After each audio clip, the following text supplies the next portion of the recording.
I can see Dan. What did I do wrong here? Are you only seeing one?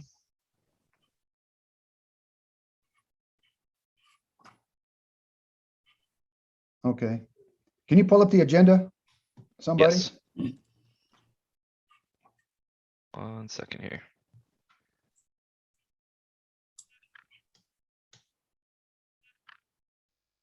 Okay, agenda should be up. Very good. That's what I want to see. Hey, good morning, everyone. This is the announced date and time for our Technical Advisory Committee regular meeting of Tuesday, September 7th.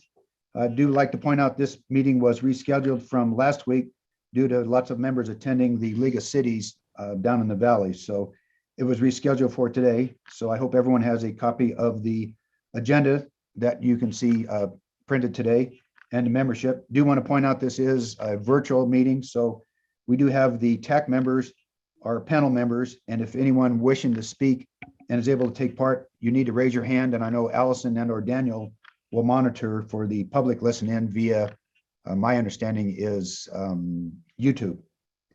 So with that, with the agenda posted, I'd like to call this meeting to order and have roll call. Allison, can you get that for me? Yes, sir. Chairman Marbury is absent. Vice Chair Davis. Here. Member Hughes. Here. Member Mattingly. Here.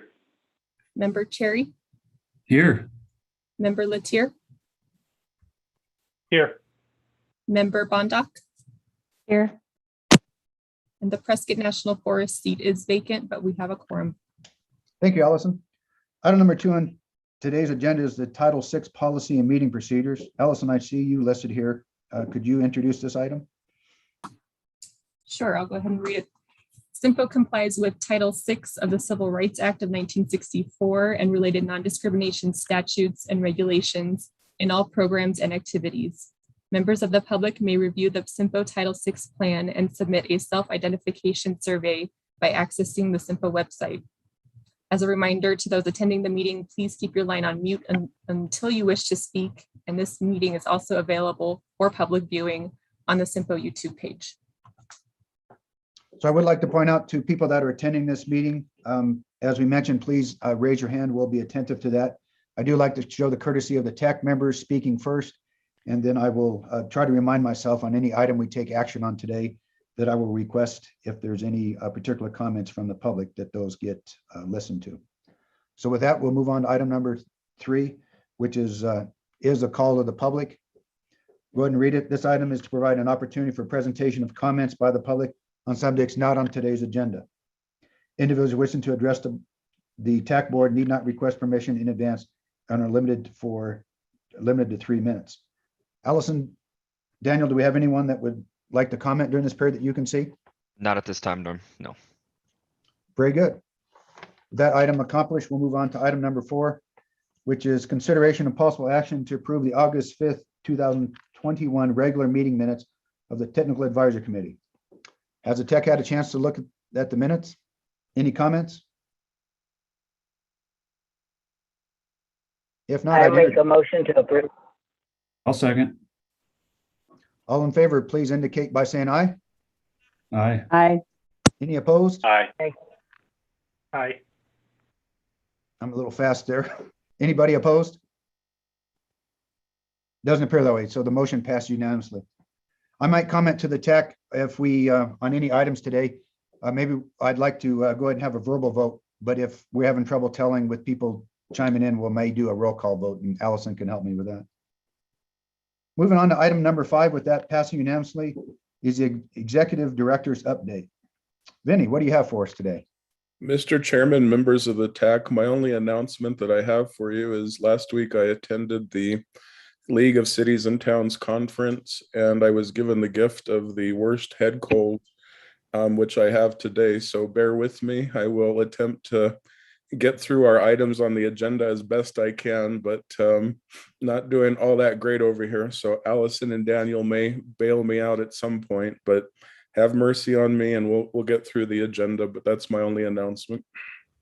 Thank you for the update. Vinny, hope you feel better soon. Thank you.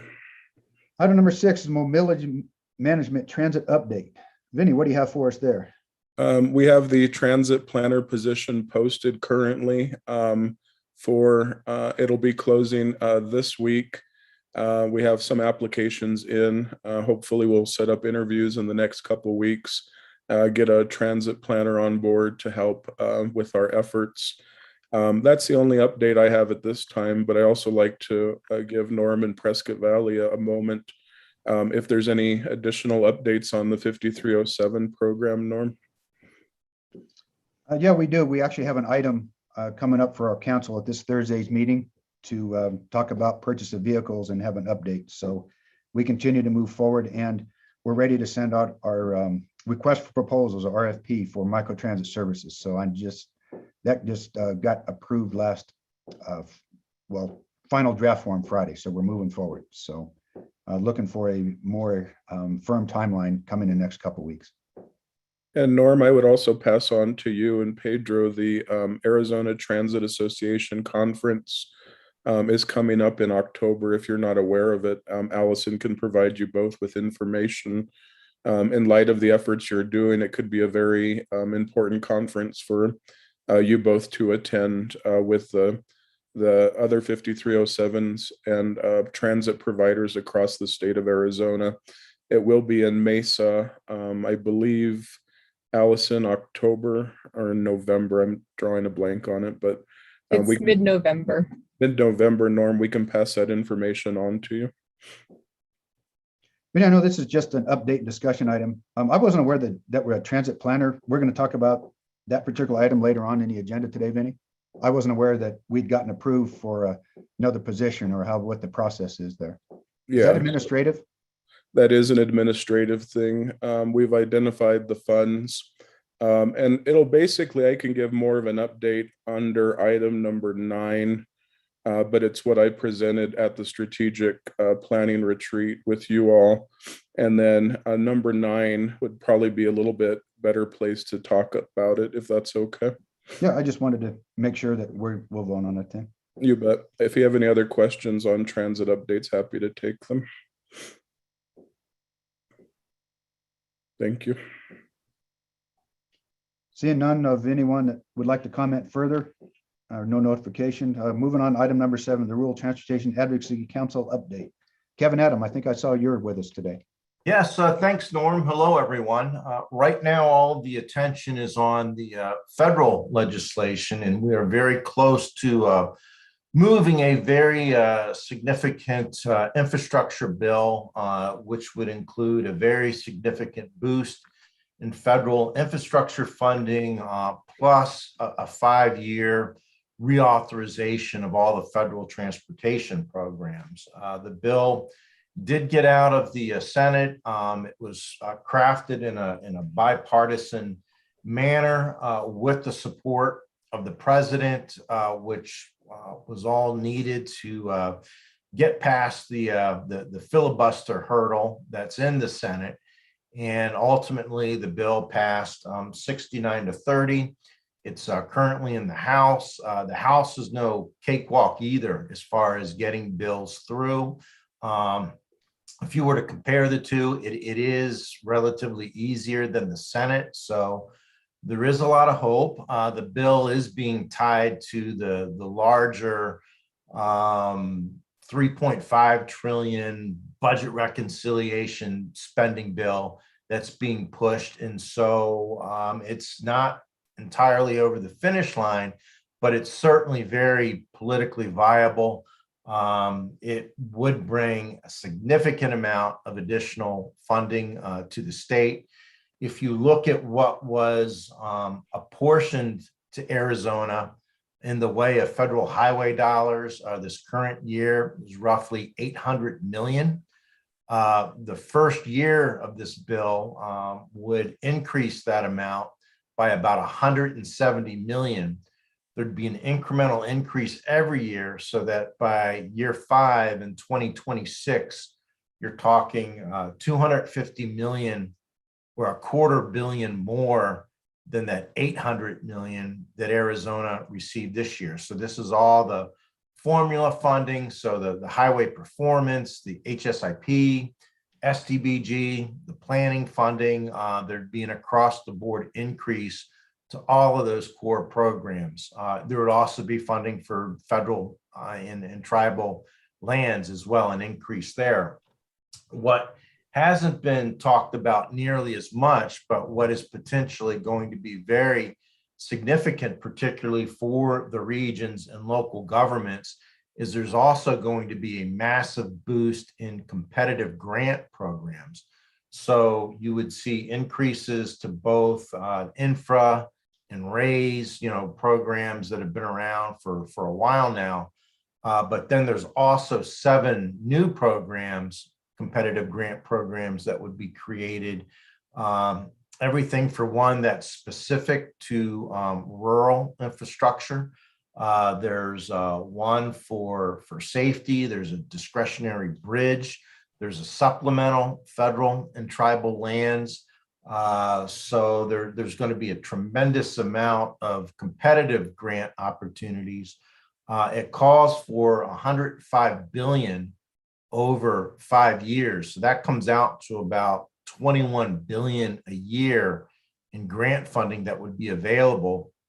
I think if you look at the last 5 years or so, the 2 big ones have been the 2 big ones have been infra and raise, which is offered or provided about $2 billion a year nationwide. So we're going from about $2 billion a year to 21.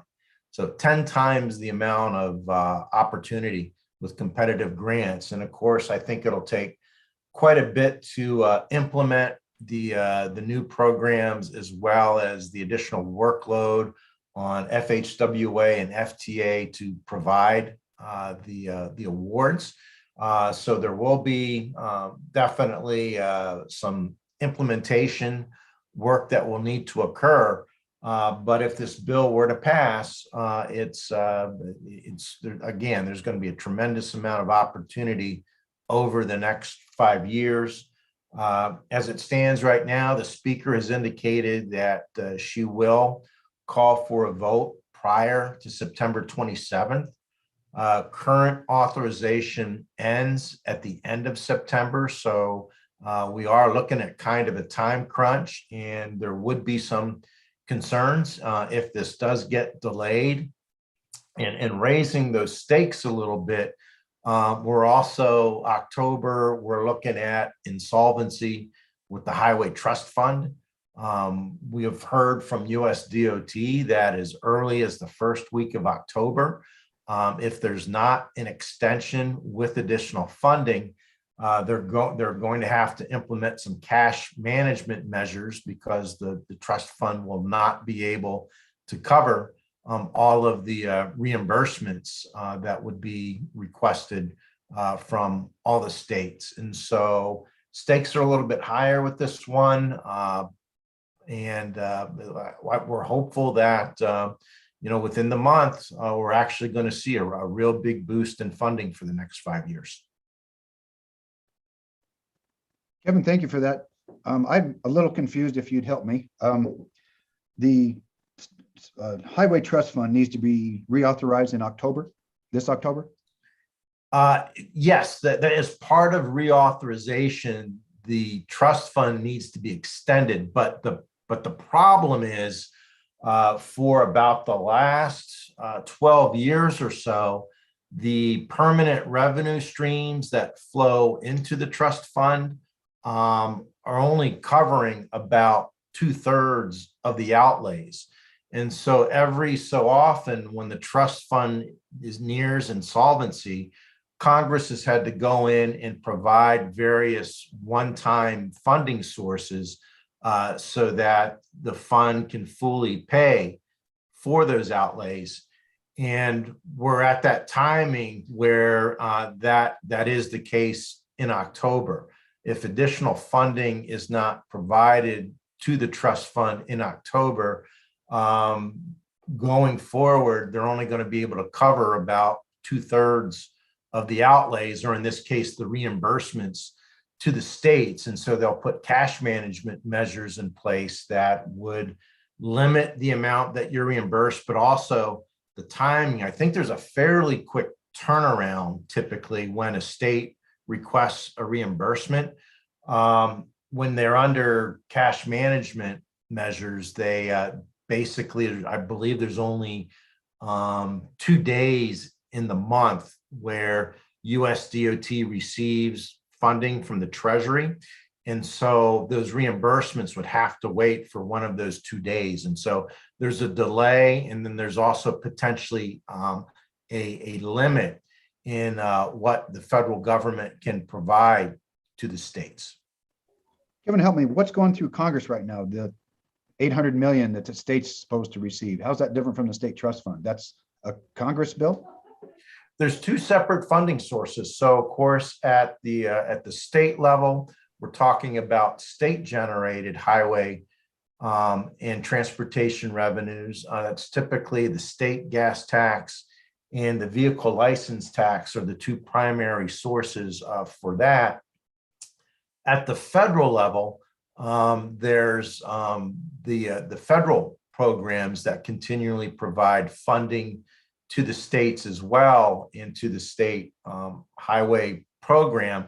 And that is almost, well, in theory, it's almost entirely paid for with the federal gas tax. But again, because they have that discrepancy between, what's going in and what's going out of the fund, they've needed to rely tremendously on Congress continually feeding in one-time funding sources every couple of years or so.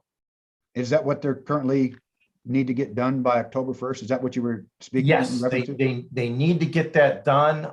If this infrastructure bill that passed the Senate does pass the House, then that puts that issue to rest, at least for the next 5 years.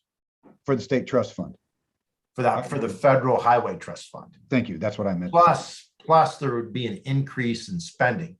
So it would take care of sort of the status quo issue, but also provide for an increase in spending. Good. Any other questions from the TAC on Kevin's presentation?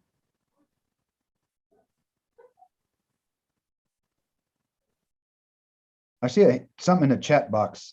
Can you help me with that, Allison or Daniel? What's that? That's Mark Henning connecting with his phone. In the chat box? All Yep. right. We got it. I guess, Kevin, if there's no questions from the TAC, I had one more other question. If you looked on our agenda today, we're going to talk about our TAC priority projects. Are you going to stay around for agenda item number 11? Yes, I should be able to stay for that. Okay, if we move through the agenda. Sure. Anybody else or anyone from the public any questions? If not, we'll move on to item number 8. If I'm mistaken, this is no action item here, which is going to be the federal and state updates. So under A, we've got the local LPA update from Mark Heinge. Mark, you with us? I know you're trying to connect. Morning, all. Can you hear me okay? Yes. Yes. All right. Yes. Connected on my laptop with audio, video, and dialed in with the phone on audio. I don't know if I had a few snags there, but I don't have too many announcements this morning. I know we've been doing some training with called the ADOT LPA training. That questionnaire we sent out this past year, they just completed module 4, which was the clearances last week. And the next training may be before your next SIMPO TAC meeting. The next training session is it's module 6, excuse me, is the next training, LPA training, meeting other federal requirements. So I have not received a flyer yet on that for all the details. But then, so that's the next LPA training, which was the questionnaire that was sent out this past year that the other side of the house is trying to give some overview and training of federal processes.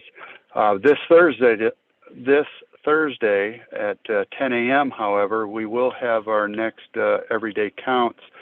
We've renamed this Everyday Count stakeholder meeting that I facilitate. It is a virtual meeting. I believe you are aware of that. At least it was sent to Vinny and Frank Marbury and I believe Daniel Harmonic. Fed aid delivery. We're going to be talking about pre-scoping meetings with ADOT project managers. So when you have a federal aid project, before we hire a consultant, some of the steps we go through to understand the scope of work and the cost estimating on the pre-scoping meetings there.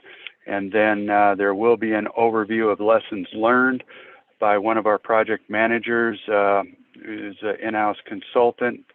He'll be speaking, Tom O'Reilly, on IDIQ, indefinite delivery, indefinite quantity. There was a test project, if you will, in the Yuma region completed last year. It was ADA features for a number of communities where they used their funding to have one project, one consultant do the design. They did as many ADA feature upgrades in one project, and it's called IDIQ contracting, another method of contracting. And Tom will be speaking on lessons learned for that project in the Yuma region. And let's see, if there's any other questions. I know we don't have a date set for the HSIP call for projects. I will just throw out there also that this coming November, a little ways off, we do look to have another call for off-system bridge projects, a $3.9 million total program, $1 million maximum federal dollars per project. We will be looking to submit that call in November. Applications should be due February 2022 for FY23 call for projects. So that's early heads up notice there. That's all I have. Thank you. Have a good day. Any questions from the TAC for Mark? If not, I'll move on to B, the John Latier, ADOT Northwest District report. Yes, good morning, everyone. We'll run through our projects right now. Up on State Route 89 in our region, the Road 1 North project is currently under construction to install the traffic signal there. The State Route 89 hauled into Hell Canyon surface treatment project is also currently under construction. Over on State Route 69, the Spring Lane traffic signal has been installed and it is operating. We've got a few final walkthrough items. We're working with the contractor on that. The State Route 69 Prescott Lakes project down to Heather Heights, that project is currently in design review. It's at the stage 4 design. I think at the last meeting I incorrectly said stage 3 design. It's actually at the stage 4 design. That's currently in review. We have a couple of new projects coming up on State Route 69. We did mention last time that the roundabout project at State Route 169 was programmed with district minor funding. So that project will be getting started soon. They'll be looking to probably have a consultant designer for that project. There was design funding as well as construction funding identified for that project. We have two new projects coming up on State Route 69. We have CARES Act project was programmed on State Route 69 from the last Big Bug Bridge up to Poland Junction. That starts at about milepost 271. Those are the pavement life extension projects. We also have the State Route 69 project from Truewood to Stone Ridge, which is the state legislative project. That project is currently in the early stages of getting scoped and prepared for design. Those are both fiscal year 22 projects, so they should be coming out this year. We also have a couple of projects I wanted to identify just in terms of our development, because you'll see the construction happening out on the state highways. Up on State Route 89, south of the Road 1 North project, there's a couple of new driveways being installed. One is for a Chamber of Commerce and one is for the new well site for the city of Prescott up off State Route 89.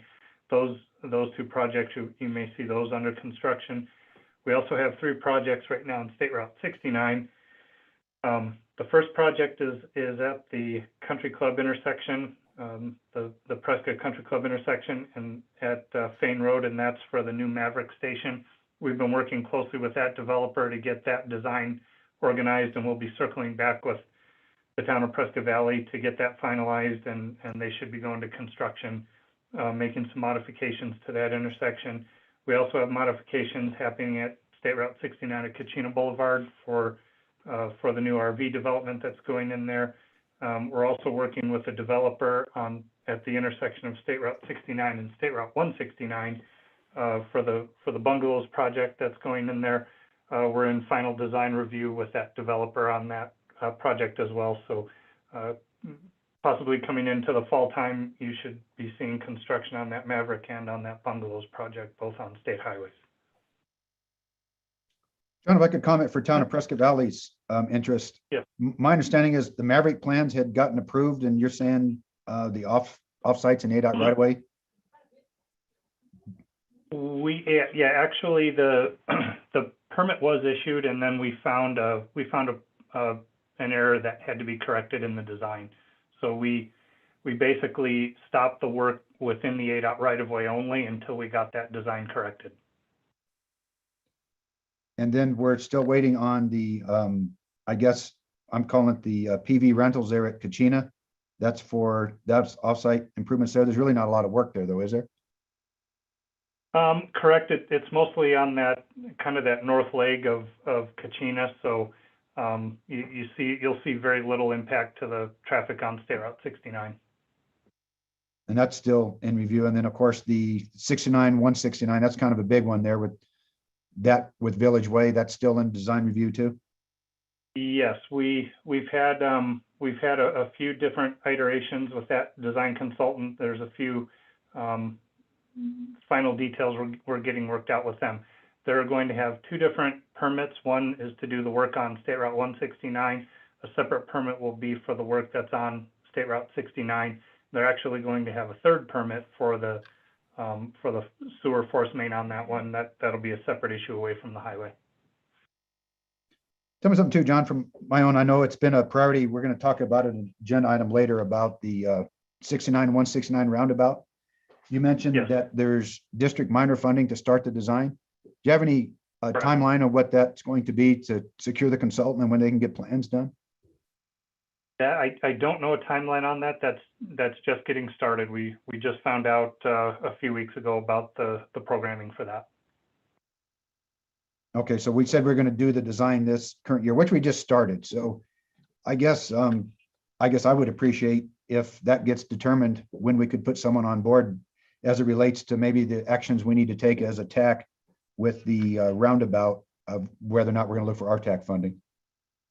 Correct. So I'd appreciate that if you could forward that on to Vinny and be distributed to the TAC, if you know what that timeline could be. Will do. Any other questions from the TAC for this item or for John? Hearing no one speaking up, do if you need to. Myrna, you're up next with the multimodal planning division. Good morning. Yes, I only have a couple of announcements today. The first update, as follow-up from what Mark had mentioned earlier, is the HSIP call for projects. So I did hear that the HSIP group is tentatively aiming for a January call for projects, but that may still change. The decisions are still in upper management. So as something new comes out, I'll be gladly update the group. The second item I have is MPD is conducting 2 studies in 22-23 work program. The first one, Mark Hoffman is managing, is a statewide sign structure study. The study is going to focus on prioritizing inspections and replacements of sign structures that are attached to bridges and any cantilever type of sign structure, especially those that span across travel lanes. I believe that project is currently advertised. The second study, which I'm managing, is a statewide rest area study. And that's going to focus on prioritizing the 19 existing sites in the state and identifying possible expansions for additional freight or truck parking. Let's see here. I'm sorry, I'm reading through my list here. Okay, and so the P2P process is moving right along. You should all have been receiving invites for the district workshops coming in October. Jason James has been working pretty hard getting those entered into GIS, and so it'll be run a little bit different this year, hopefully much more efficiently, and we're kind of looking forward to that. And then last of all, the 22 to 26 STIP will be submitted to FHWA for approval. Hopefully that will be approved sometime in October as well. That concludes my updates. I'll be happy to answer any questions that you may have. Thank you. Vernon, I had one. This is Norm. You mentioned Jason James. What's he doing? Oh, Jason James is a transportation planning program manager for Flagstaff and I think Lake Havasu, and I can't remember. He has one other region. And what's he doing then? I'm sorry. Oh, yes, he is running the P2P district workshops this year. So he's entered all of the projects into GIS. And so hopefully it will be, when we're working through the workshops, they will be run a lot more efficiently than in the past years. We would have all of the projects entered and in GIS, so you can see them in the map and their locations. They are geocoded, so that during that process, it'll be a lot easier to get an idea where the projects that have been proposed are located. So help me here. I guess, two-part question. So will he do the Northwest District? Because obviously we would like to make sure our foot's always in the door with suggesting projects. Absolutely. But those calls for projects have already been submitted. They've already been entered. Okay, and then the Northwest District, as I said, is Jason James. You mentioned just Flagstaff. Is he taking care of Northwest District also? Yes, he's taking care of the entire state. So Okay, he's I'm sorry, running all of, he's running the entire P2P for the entire state. Thank you. I didn't gather that, so forgive me for that. Oh, no, not a problem. Next question I have too. John, can you talk about the Northwest District engineer? Do you know anything about what they're doing to fill that? If you'd not mind commenting on that. I don't know a timeline on that. As far as I know, I think the interviews are scheduled for later this week. Very good. Thank you. So hopefully we get somebody on board soon. Yes. I guess an appeal to the TAC. Anyone else have any questions about this item number 8 for any of our ADOT presenters? I do thank you for your updates. Those are very informative and we look forward to them. Anybody on the TAC speak up? If not, we will move on to item number 9, which is view, discussion, and possible action to recommend approval of the new Service Planning Intergovernmental Agreement, IGA, with Northern Arizona Council of Governments, NACOG. Vinny, I see you're listed as the presenter here. Yeah, thank you, Mr. Chairman, members of the TAC. So this goes back to Norm's question about the transit planner position. I would say it is primarily administratively, but let me kind of walk you through a brief reminder what I covered at the strategic retreat with the board and the TAC and staff. So over the years, SIMPO has gone through several variations of a mobility manager position / transit planner position. When I started about 8 years ago at SIMPO, or a little bit more than that, we actually had a fourth position. I don't know, Norm, if you remember Vicki McLean or not. But she was our mobility manager, transit planner position. Since when she retired, basically what Chris and I did is we absorbed it into existing staff. And we've gone over the years through several variations of that position as far as staff conducting those duties and responsibilities. And then most recently, 2 years ago, administratively, Chris had an agreement with NACOG for NACOG to conduct those responsibilities on behalf of SIMPO. So the last 2 years, a position was under the NACOG roof on behalf of SIMPO, and that position was a transit planner mobility manager position for all of Yavapai County, including SIMPO. Part of that agreement was we would provide our transit planning funds to NACOG. The other part of the agreement was that they would apply for a grant for additional funds for the job duty and the related work on our behalf. So long story short, after reviewing kind of the project the last couple years, I would say in many ways there's some really solid aspects of it. But my final decision to cancel that agreement was in light of the efforts that we're really trying to do most recently with the town of Prescott Valley moving forward with the 5307. Looking at our transit plan and what we have coming up in years 2 and 3, and really trying to get the city of Prescott on board. In addition to, as Kevin mentioned earlier, looking at the federal infrastructure bill that's hopefully coming sooner than later, we'll have considerable amount more of transit funding. I've been reading that it'll have the most transit funding at this time prior to any other bill.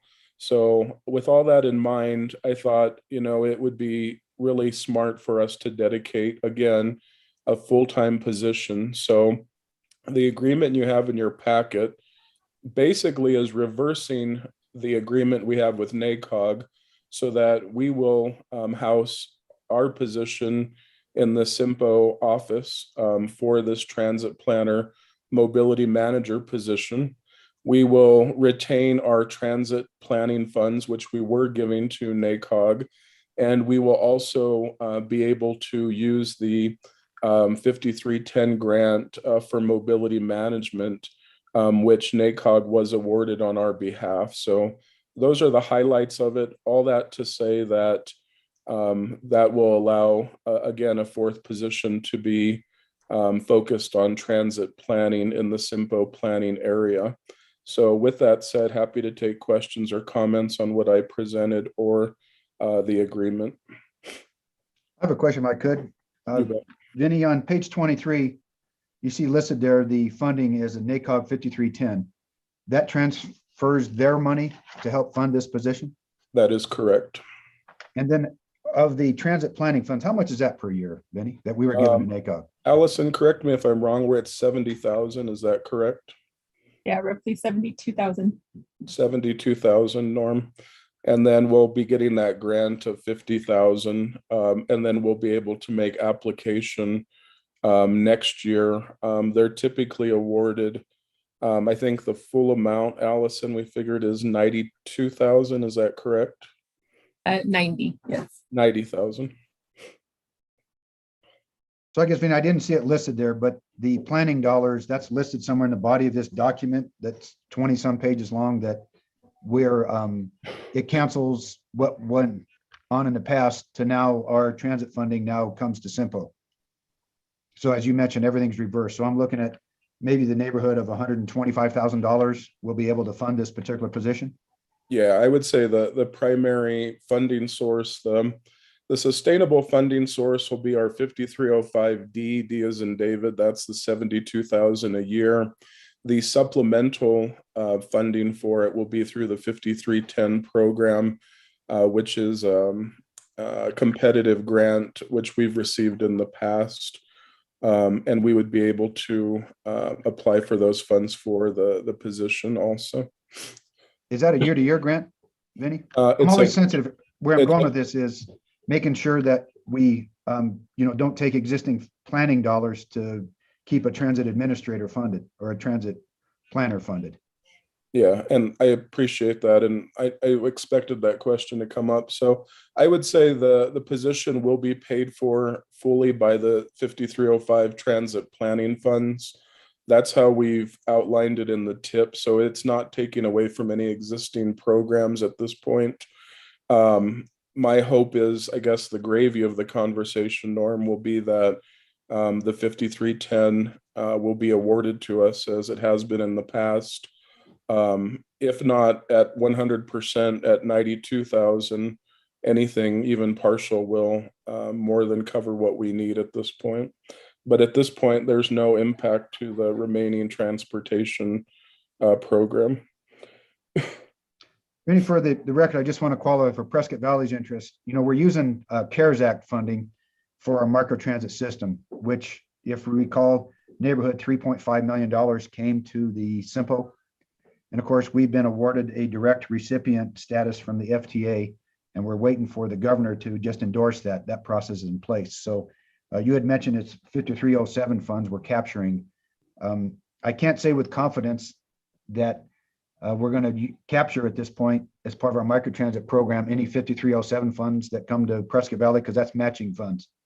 The Prescott Valley Council moved forward with recommending microtransit because there was no match. So I just want to be careful. I don't think we can capture the 5307 with the CARES Act funding that's coming to Prescott Valley. All right, thank you for that note.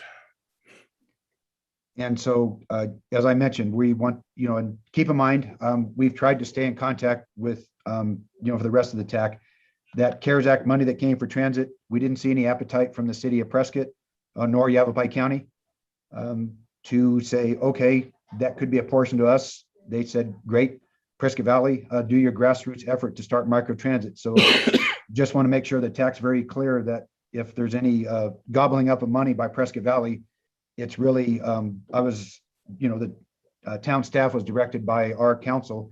Well, if no one else is going to capture it, then you go capture it to do an upstart microtransit system in the region, with the hope that it can be expanded in the future if there's a sustainable funding source, which could be, if that gets identified after 3 years, then 5307, that is a 50% match, could be captured for a transit system.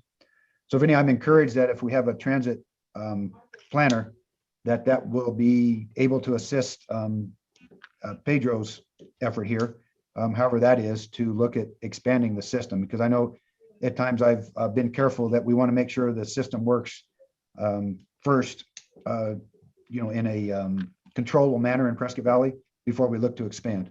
Trying to not, because the transit professionals tell you transit builds over time. So we want to be careful, not trying to start a regional program first. Let's get a local program started in Prescott Valley and look to expand.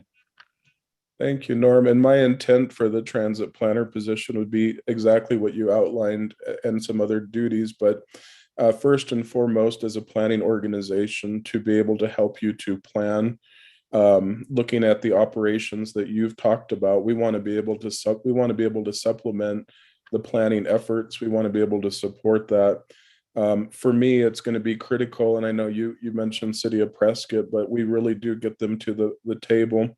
And with the planner on board, I'll be able to work with them to continue to strategize what that looks like moving forward. But it will allow us to generate additional planning proposals for Prescott Valley, Prescott, and the surrounding community that we're not really able to do at this point. But I feel we're a little bit stuck, and I do believe this position will help us get unstuck, is my intent at this point. Any other comments from the TAC? Vinny, I just popped in my head too. Would you be okay if forwarding that transit planner job advertisement? I'm just curious. I'd like to have Pedro look at it just for our own knowledge, I guess. You bet. Be happy to share it, Allison. I'll send it to you. So if I'm correct, Vinny, the action option here is just, this is an intergovernmental agreement. This is for funding of the position, correct?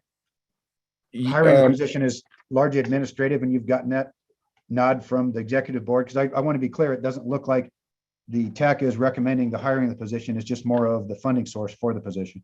That is correct. So I guess really quick, Norm, I'm sorry to go back to your last comment. I'll share the job posting with you, but ironically, it's the same exact job posting that was what Pedro was doing with NACOG. So just a heads up, when he looks at it and you look at it, we basically copied the job that he left at NACOG and we brought it into the Yavapai County system. So it'll be familiar to him. What you're approving here is you're approving the agreement that you're recommending the agreement to go on to the executive board. It is done administratively.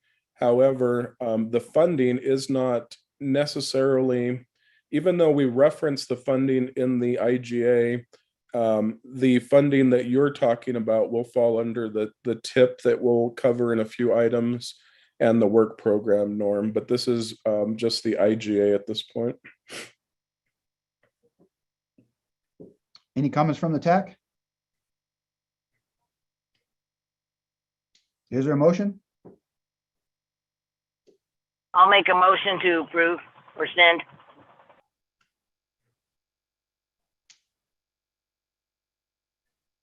I That's all that. second. That's Ian from Prescott. Very good. We have a motion and a second to recommend the executive board approving the presented service planning intergovernmental agreement between Simple and NACOG pending review from ADOT and legal counsel. All in favor, please indicate by saying aye. Aye. Aye. Aye. Anybody Aye. opposed? Motion carries unanimously.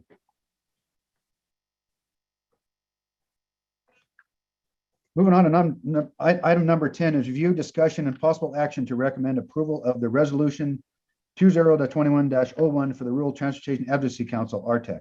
Vinny, I see you're listed here as the presenter. Yeah, thank you. And thank you to Kevin for hanging around for these couple items. I really want to appreciate Kevin as a staff of one and the work that he's doing with the Greater Arizona MPO and COGS. This item and the next item tied together. This is a resolution that we basically mirrored a resolution that RTAC recently adopted. We've modified it so that it fits the Central Yavapai MPO language. But this is what we've been talking about these last few months, that through the efforts of RTAC, we will be pursuing a one-time funding of around $50 million for Greater Arizona. The MPO COG directors in Greater Arizona met and had an agreement to share those funds, one-time funds based upon population. SIMPO would receive about $3.8 million. We'll talk specifically about that and the projects on the next item. But this resolution that you have in your packet is what is being asked by RTAC of all the MPOs and COGs to really endorse the efforts and the work that's being done. Currently, Kevin has begun scheduling meetings with state legislators and starting to meet with them and representatives from the communities to present the efforts. And again, that these resolutions will be to support the project and effort. I'm happy to take any questions or comments on it. Vinny, just a point of clarification. I know we talked about the P2P planning earlier with Myrna. These projects, if Simple's do 3.8 million, we've, I think, talked in the past as a TAC that we were recommending the 69-169 effort. I don't know where this is going more than that, and maybe it's the items further, but I guess, is it the project recommendation, is that going to be legislative, or is that going to be through the P2P process through the Northwest District? No, I'm sorry, Mr. Chair, members of the TAC, and we can talk very specifically on the next agenda item about that for sure, Norm. This would be legislative. This is not through the P2P process. So this would be through the state legislative process. Much like what Kevin said earlier, previous meetings of the one-time funding that state legislators went after. So like Representative Wynn in the 4.7 million for SR 69 in Prescott Valley, it would basically be very similar to that process, Norm. So that is a, yeah, it doesn't go, I know, if I recall, the executive board has been questioning the fact why it doesn't go through a technical process rather than a more non-technical process. And that's a good point. So this is a really, I guess this is our effort, Norm, to challenge that as carefully and respectfully as we can. Seeing what the legislators did this past year, Kevin has been coaching us that we could compete with that, not challenge it, because we don't want to step on their toes. They're going to most likely still pursue, if the economy stays as it is, they'll go ahead and pursue some additional projects. So the discussion of the MPOs and COGS are, can we put together a package that they would listen to and champion, and what is that dollar amount? So if they got 320 million this year, we thought 50 million might fit within that category and still allow them to pick projects. So I think, Norm, to your point, it's a bit of a balancing act between the two, if that makes sense. I would just recommend it as a TAC member, Vinny, if this goes to the executive board at their next meeting, just to be prepared to maybe answer, or if it comes up as a question. You bet.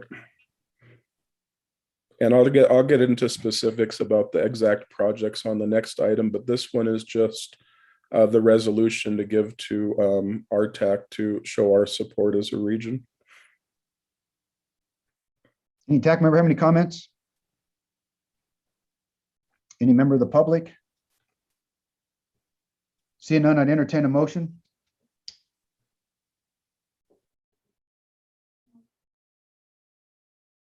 I'll make a motion to recommend approval of resolution 2021-01 for the Rural Transportation Advocacy Council to our executive.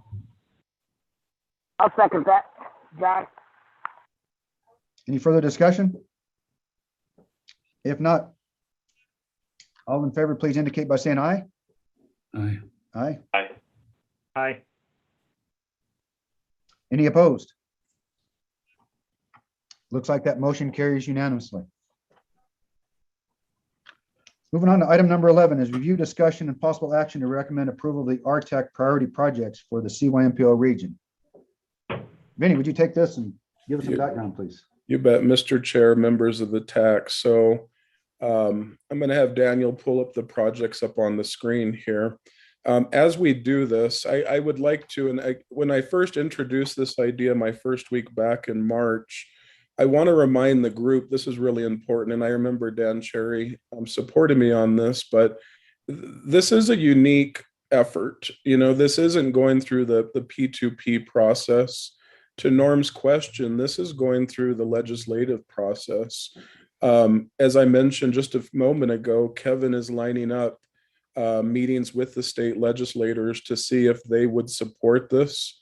All that to say that one of my roles in this conversation is to highlight these projects.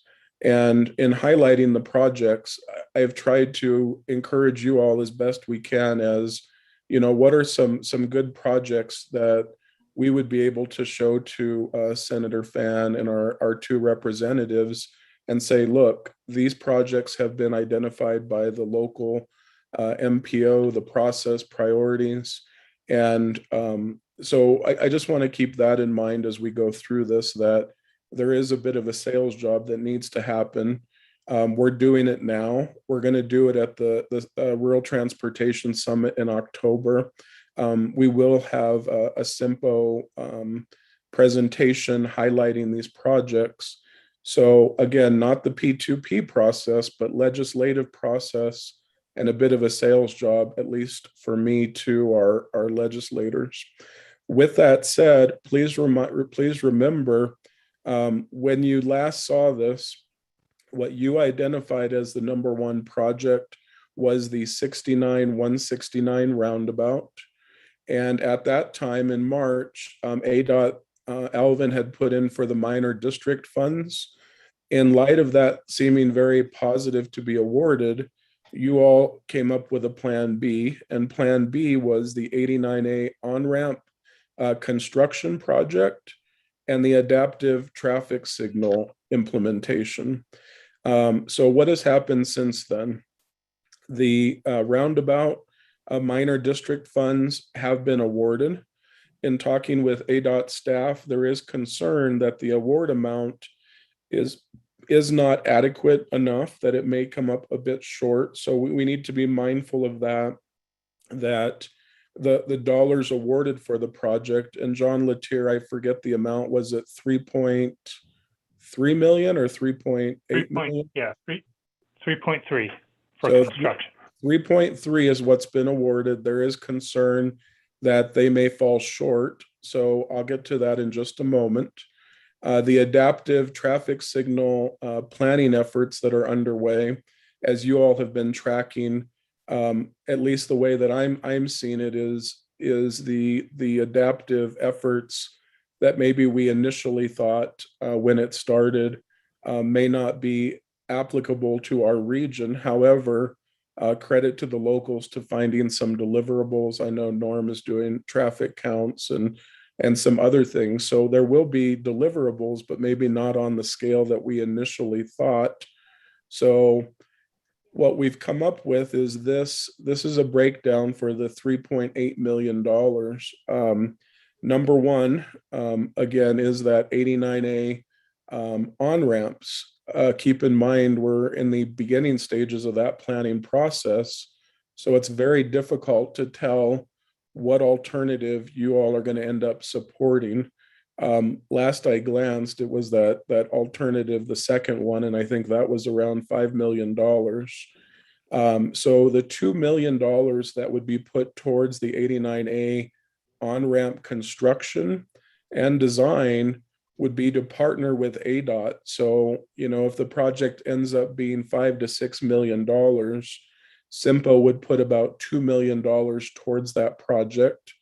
Number two, and this is coming out of the strategic planning retreat, Sundog Connector was made a priority. And again, in light of what Kevin updated earlier with the federal infrastructure bill, the number of grant opportunities, funding opportunities, we want to be in a position to have projects ready to go. So that is, again, why we're moving as quickly as we can with Sundog Connector.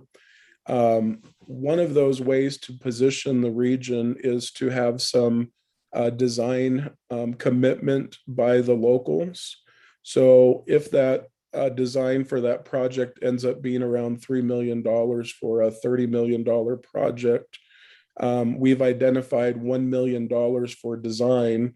Again, we would still be looking for another $2 million by the locals to support that. But if we are in a position to deliver the design locally, that would be a great appeal for a federal grant to be able to move on to construction.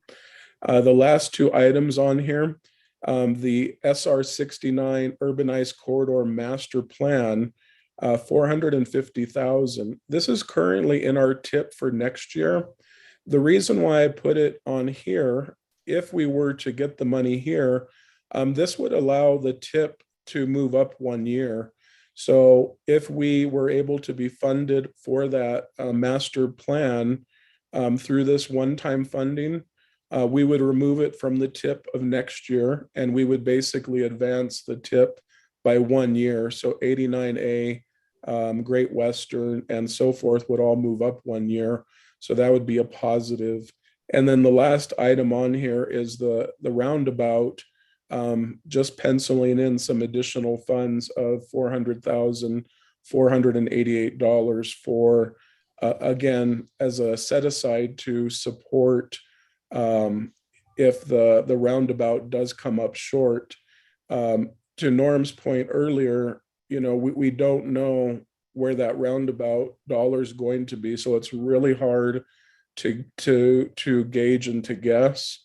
So with that said, this is a breakdown of staff's recommendations for the $3.8 million of one-time funding that, again, we're including in a $50 million package, selling to the legislators and getting their buy-in and support We'll be meeting with Senator Fan in a few weeks and showing her this list of projects and getting her support. Again, along with Representative Burgess and Representative Wynn also. So with that said, let me take questions on our comments, please. I've got comments, but I'd like to hear from the rest of the group. Who's got comments on the TAC? I'll voice my support for this list. I think a lot of this came out of the retreat as well as past discussions with the TAC. Clearly, we've made the on-ramps at 89 and 89A highest priority, and I think that should stand. I think that's a much needed improvement out there. So I like the idea of penciling in a 400K for the roundabout at 69, 169, just in case we need it, and we can always redirect that if necessary. But based on our experiences with regards to State Route 69 between Yavpe and Prescott Lakes Parkway, my experience is that things go over. They just tend to. And so having a little bit of money there to help with that will be beneficial and keep us locals from having to come up with money where we may not have it. So. Thank you, Dan. Anyone else on the TAC have comments? I concur with Dan 100%. Yeah, this is Ian from Prescott. I also agree with this list. It's a good balance. Mr. Chair, if I may, Vinny, do you see, I know we talked early on about trying to, consolidate for the ease of selling the projects, but do you foresee any hiccups along the way with regards to having 4 different things that we'll split this out into? Mr. Chair and Dan, I do not at this point. If I can kind of just, it's still a really small list, but when Kevin and I and a few others are able to talk with Senator Fan and others, when we look at the highlight, is going to be that Sundog connector when we talk about the efforts of the region. And I may not get into the details of all the other ones as much, but I think, Dan, being able to pick, even though we have 4 items, even just one project to talk about, I'm hoping will be enough. But for what it's worth, Dan, other regions have taken other approaches where they have a longer list. For me, the simple, the better. So I'm fine with what we have.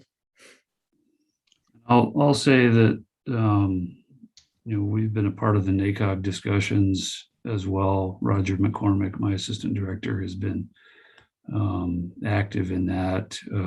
They've gone kind of through a application process with NACOG from the different agencies, and NACOG has come up with a list for each of the different subregions within the NACOG, and the county has put in for some of these same $50 million projects as well for a Verde Valley project. So I really do hope that this thing goes through. It would be a great benefit, not only to Simpo, but as well as the county as a whole. So. Well, and Mr. Chair and Dan, and I don't want to jinx the process at all. And Kevin, stop me if I'm going to jinx it, but we've had a few meetings so far, and I'm really, I'm very optimistic, Dan. Some really good dialogue, and Republicans and Democrats so far, only a handful so far, but each meeting scheduled for about a half hour. We've had them for about an hour, and if they continue down the same path, then I'm feeling pretty strong about this happening, Dan, just to let you know. That's the word I'm hearing too. I just, you know how these things go. Dan, I appreciate your comment. I was going to jump in right before you did. I guess my comments is, I like the fact it's a shorter abbreviated list, and Vinny, I think you've done a good job synopsizing of what my understanding is collectively all the competing interests of projects and the executive board's input. I guess I would like to comment that I'd like to think if we've got something in the pipeline for 69, 169, if I look at this list, typically you look at a list, there's an understood priority, so to speak, of what's number one. That project is kind of listed number 4 right now, the 69, 169. And then, you know, I do know it's been a priority from the executive board to look at the SR 89, 89A. If I know we're in a project assessment currently, so we're not gonna have a final design. I don't know what the performance criteria is gonna be if we do get funding and they would select it, let's say. You get a $2 million contribution. I like that recommendation, Vinny, that'd be a, you know, a partnership. So I like that. I'd like to see that listed as number 2. And then, you know, if all bets, you know, be considered, which still, I know you've got a lot of, you know, coaching and interfacing with not only electeds for our executive board, also our legislative electeds. I like the idea of the Sundal connector was picked as a priority. I might just caution if it's only a contribution and the other contribution needs to come from the locals. I'm just speaking on Prescott Valley's behalf. I don't think the, you know, $1 million worth of funding, I haven't approached any of my electeds yet. I would caution that, you know, just make sure I like the fact you bring it up, but I don't know really if Prescott Valley's committed to throwing that money in for design, if they're looking for partnerships there. My only caution is if they do dilute the particular awards with 4 different projects, could we lose that one because we're not fully committed to fund it? It's a nickel comment, and I know you'll do a good job, Vinny. It's just my comments about towards it as a, you know, TAC member for the project listing. In addition to, if we do get the 4.8 million and it's a, you know, 3.8 million, I think you mentioned. That's my comments towards making sure we capture this and actually deliver projects, which, as you know, I like to deliver something when the legislature gives you the money, or whoever, if we do get awarded the money. My last comment is going to be, does ADOT have any particular comment about, I know we're commenting here as a TAC, but is there another project that's high visibility in our Simcoe region that ADOT might want to comment about, like a mill and fill somewhere?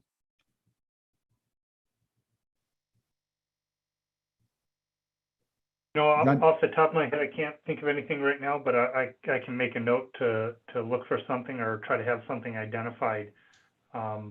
One question I was going to ask Vinny is, in terms of that list, and I like your idea of maybe trying to keep them in priorities, even though the dollar amounts wouldn't line up that way or appear to. I was going to ask Vinny, is there a way to include some discussion on this, or some way to identify the amounts here can be flexible? I think Dan touched on it with, you know, possible changing just due to the preliminary ness of our current estimates. Is there a way to try to present that as there could be some adjustment? Yeah, let me answer, I guess, 2 things, Norm and John.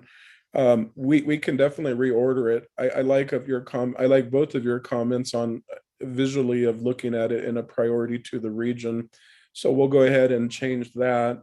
On the second one, though, let me ask Kevin, and I should have asked this a while ago, logistically, Kevin, because I'm not familiar with this process at all. So kind of what John's question is and mine, as we look to adopt this list of projects and the dollar amounts, what is the timeline on our flexibility from a kind of a project cost standpoint? As the example of, you know, if we wanted to adjust and add, if we wanted to move some of these dollars around, Kevin, you know, I assume we have the flexibility up until the session starts in January. And I don't want to make it a nightmare where we're making adjustments on you all the time, but what does it look like as far as that goes? If we adopt these projects as they are today, and then we need to make some dollar amounts at some point, what would you say to that, Kevin? I would say, well, first off, you know, we're trying to be pragmatic here. There are a lot of problems and challenges associated with earmarking specific projects. Ideally, it's not the way to fund the infrastructure. I don't need to tell any of you that.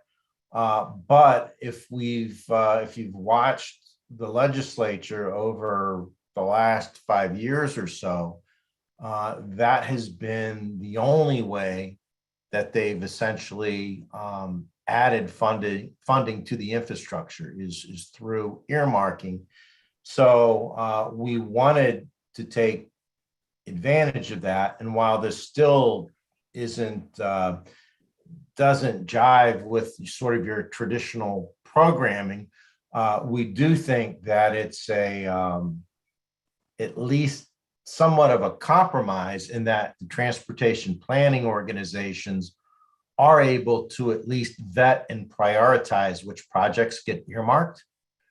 So it's not perfect, but I do think it's a step up just from the legislature purely earmarking projects for whatever reason, so that's the whole premise of that. But there are a lot of challenges with earmarks, one being that they are incredibly inflexible. The use and the amount are basically set in the legislation, and you're not able to stray from it. Now, as far as the being able to amend up until they take that final vote, there is that possibility. I would suggest that we try to limit that to the fullest extent possible. You typically open yourself up to all kinds of added scrutiny when you do offer amendments. And then, of course, there's also the challenge of, that amendment has to pass as well. So ideally, when we introduce the bill, you want to be able to stick to that introduced version, but there is the opportunity to make adjustments up until that final vote. Once there's a final vote and it's enacted, at that point, there's no flexibility. Thank you, Kevin. And definitely I would look to us to not at all get in the messiness of all this. I would like to think, and again, to John's point, that there's still some numbers floating for us, Kevin, like this roundabout that ADOT's trying to move forward with. We just don't really have right today, we don't have a secure number, but I'd like to think as we get closer to January, we might be in a better position. So I took note of what you said, Kevin, and we'll try and avoid because everything you said, but does that make sense, John and Norm, I guess, to where we have a little bit of flexibility on amending these numbers and not messing with things too much? Yeah, it's going to be a hard job, and I know there's still unknowns. If I can comment, I'm just still looking at personally the 69, 169 being the priority, 89, 89A. We've heard from the executive board, eastbound ramp improvements being a second priority for funding. So I'd like to see that order. And my own personal comment would be to go ahead and try to fully fund the eastbound ramp improvements over the design studies, because that way I think it'll get us closer to saying, even though it'd be short, it gets a more substantial focus, in my opinion, on two projects at higher priority for one-time dollars for construction. Because the unknown of the Sunbelt Connect, if you're looking for partners, it'd be hard to spend that money if you're looking for another, couple $1 million. I will say that while I understand that position, Norm, we've talked numerous times about trying to have some projects that are either under design or close to the end of design, so that if we have an opportunity for a big chunk of money to come in, such as through federal programs, that we have something close to shovel ready, that if we can land 30 million or something like that, that has a direct regional benefit, why not try to, put a little of our own skin in the game, get it to that point of where it's close to being ready, and then we're poised to, apply for some federal dollars. So that I think was my thinking on the benefits of Sundog. And I do think that was discussed quite a bit during the retreat as to the reasons for trying to get that thing finished up on design. If I felt like there wasn't good support there from the city and the town, I'd feel differently about that. But I think the mayor of the town has voiced support for it. I've heard it from his own mouth. And we've also talked with city, as I know Vinny has, and I think that everybody sees benefit in that additional connection, as well as taking a little bit of pressure off of 89A and 69 to a degree, especially if there's an accident. So, I'd like to think that if we can grab $1 million and use that to help support, get a design finished, that's a good opportunity for Simpo. And I've been to Loudest Voice, I know, Dan, about making sure we've got shovel-ready projects. Absolutely. And it's a good start. I guess what's the TAC's comments about the 69 urbanized corridor master plan? Do you want to leave that on the list, or, pump up the Sundog connector contribution?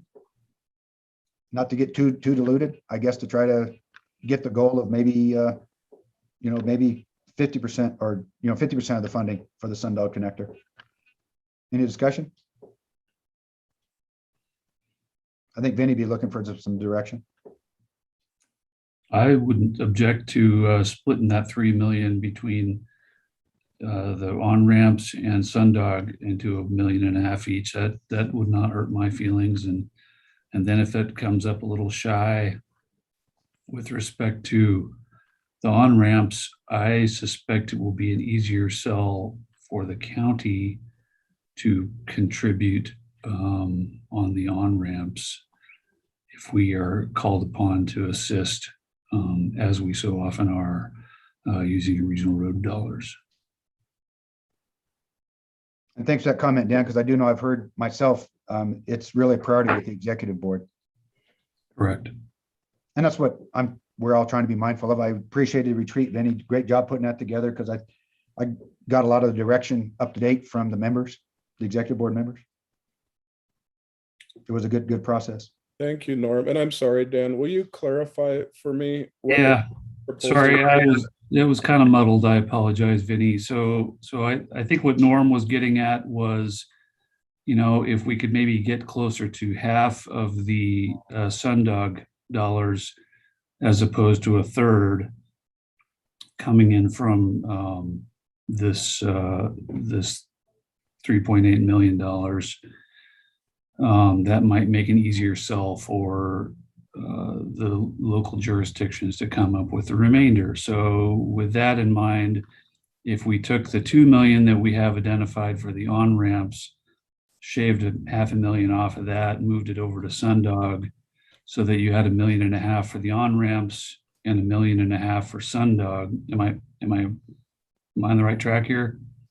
Yeah, I hear what you're saying now, and I'm fine with that idea also. That then, as I mentioned, I think the problem with Sundog, and it's a political problem that I have with the county, is my board probably sees that as a city-town project. Whereas if we need to come up with $500,000 to help support the on-ramps, I think that's probably an easier political sell with my board. Just throwing that out there. It's not a confirmed position, but we all talk on a regular basis, so I get these inklings. Entering the Sundog connector is not a regional road. I see regional benefit personally, but not the political view with the board of supervisors. So I see it more as of an economic driver as much as anything.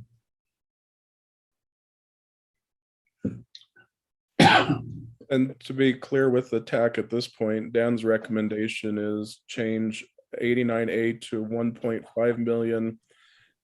Take the 500,000 and add it to Sundog Connector, and then it would be 1.5 million for that also. That, and what that does is it symbolically says that these are equal priorities.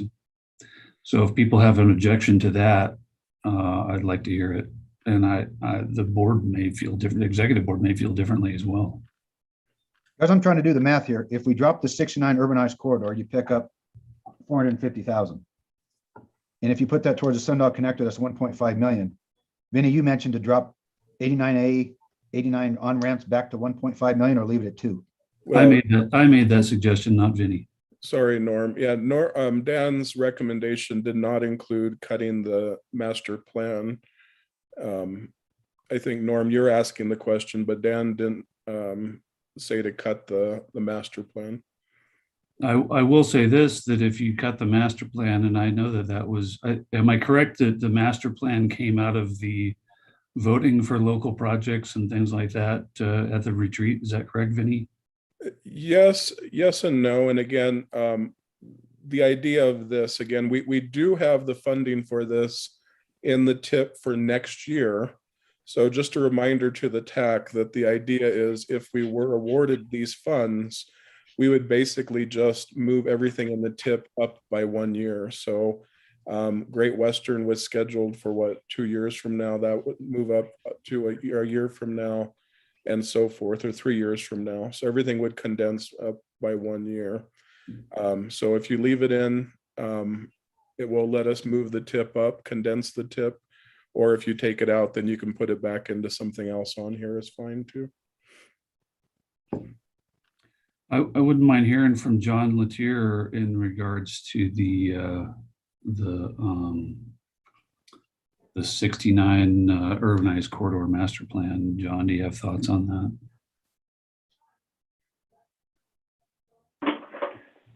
I do, and I hope you can hear me. I think my computer is freezing up on me a little bit, but I wanted to circle back before touching on the corridor master plan. One thought about you had discussed having projects that are shovel ready or having projects that are design or having design elements ready. I think one element of trying to keep the 169 roundabout maybe as a top priority or at the top of the list is that project is programmed. So that is an actual project. So we can show that kind of having, actually, getting some legs. As far as the other two projects combining Sundog and the 89A ramps, I don't see a problem with that. As long as, like I mentioned before, as long as we realize there might need to be some flexibility, especially as we move forward with that roundabout and try to find out,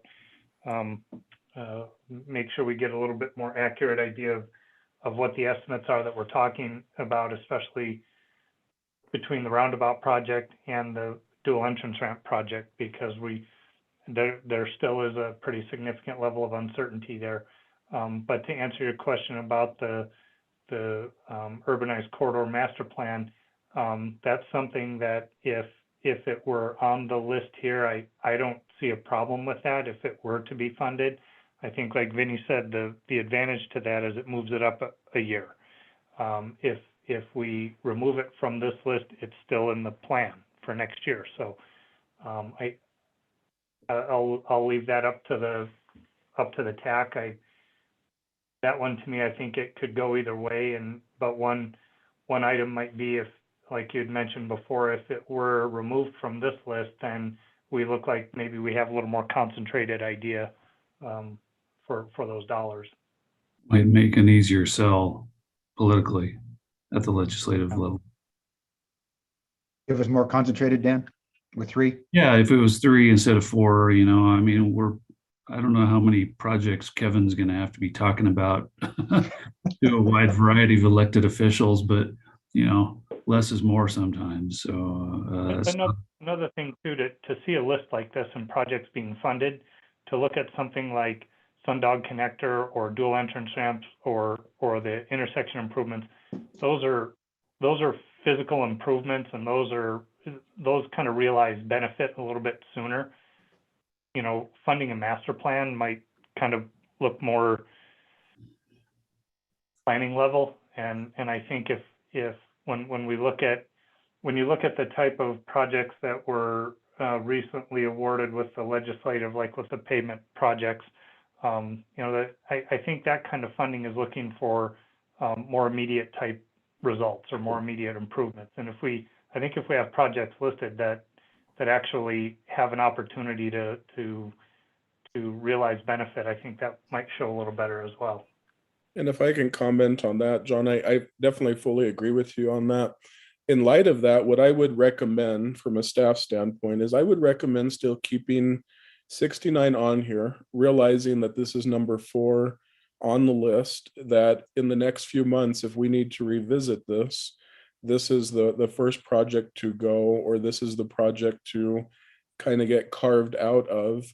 The only exception I would make, John, to your point that I've been wrestling with is maybe a little bit of what Dan was alluding to is this master plan. The idea of it is it really does set the stage up to what are the specific projects in the next couple of years we need to focus on 69 that we need to address. And we continue, 69 continues to be a talking point, but until we get this plan done, we can't specify those projects at this point.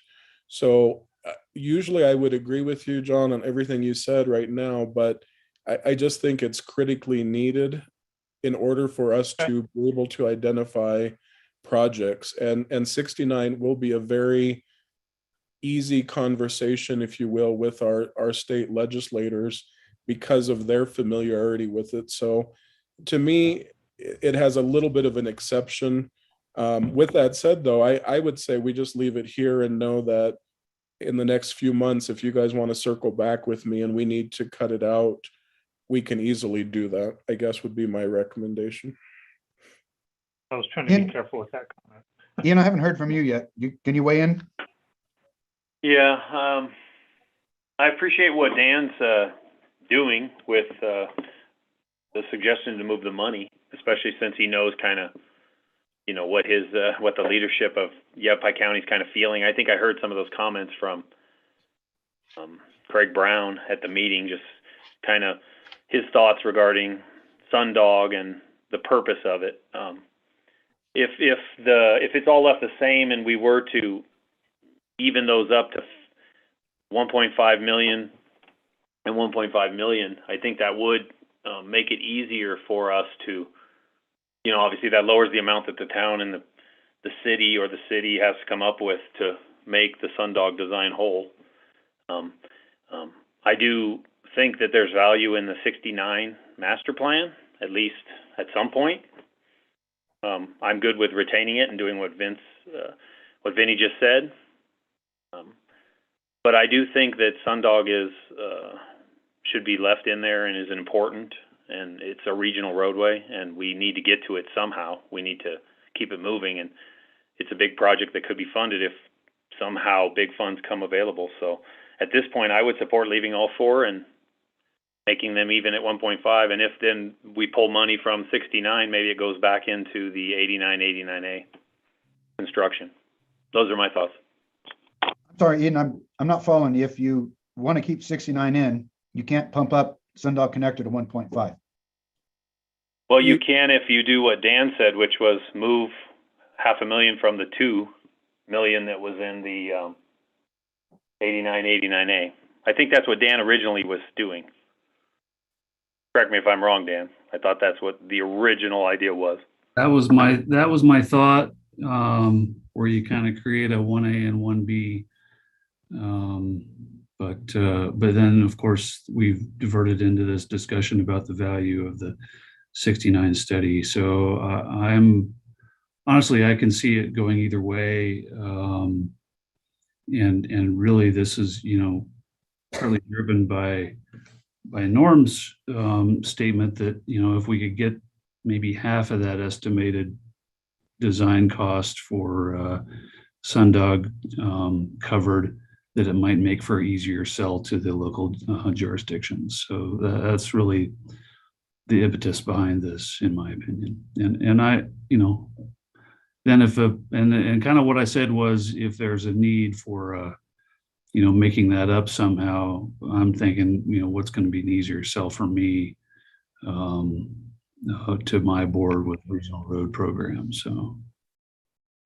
And if I could, contribute. being familiar with Prescott Valley, yes, we're in favor of regional projects, but obviously every year is a tight budget year, every budget year.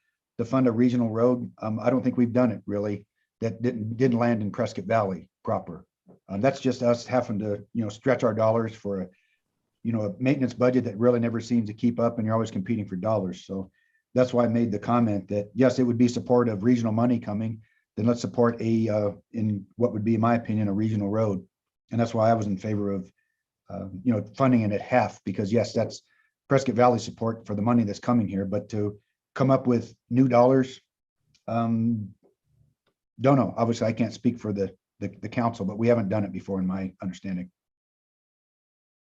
Then Norm, we Once have a again, question from Myrna as well here. Hi. So I just had a couple of questions, and this is just mainly for my clarity.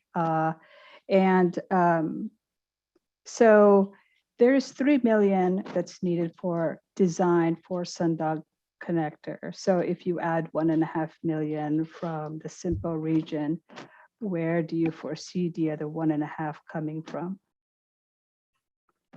And Myrna, that would be the conversation that we would have with the locals. So I guess as we at the retreat, trying to look at this, it's a $28 to $30 million road. Talking with the city of Prescott, they are currently working with the developers of Storm Ranch on the first half a mile. And then the next conversation needs to happen with Yavapai Hills and the city of Prescott and the developer to again see if we can't get them at the table to help with the development of this road. So again, we're trying to whittle down what this project ends up being. And as we look at the federal infrastructure bill that could be coming down, I guess my strategy in my head, Myrna, is if the locals can if we can rally the locals around $3 million for design, looking like Simpo would take on $1.5 million, then I would have a conversation with Prescott Valley, Prescott, Yavapai County for the remaining balance of that $3 million, with the idea that, again, the $3 million would set us up for applying for a federal grant, transportation grant, to say the locals covered the design of the project. Whatever's left of construction is what we would be applying for. Working with the developer, my hope is that we would then be talking about a $15 million road or about that, because again, Yavapai Hills would have a significant interest in needing to develop a significant part of this road. So I guess to answer it, it's to be determined, but trying to set the stage, I guess, Myrna, for the best possible strategy at this point. Right, thank you for that. I just wanted to make sure that, if the thought was to add federalized funds into it, and being that it's a $30 million, potentially $30 million construction, that if there's federal funds involved in the design, it would sort of lock you into require you to build it, otherwise you'd have to pay back. So it's good to hear that you were planning on that. I was just wondering. Thank you. At this point, Myrna, good point. At this point, it would be state funds from the Simpo standpoint, and then the locals, if they were to match that $1.5 million, we would have a design with no federal funds in it. So it'd be a unique situation for us. Hey, Vinny and Norm, it's Ian. So based on the conversation I've heard so far, my preference would be that the project for Sundog, the design, would be raised to 1.5 million in this list. That can happen of one of two ways.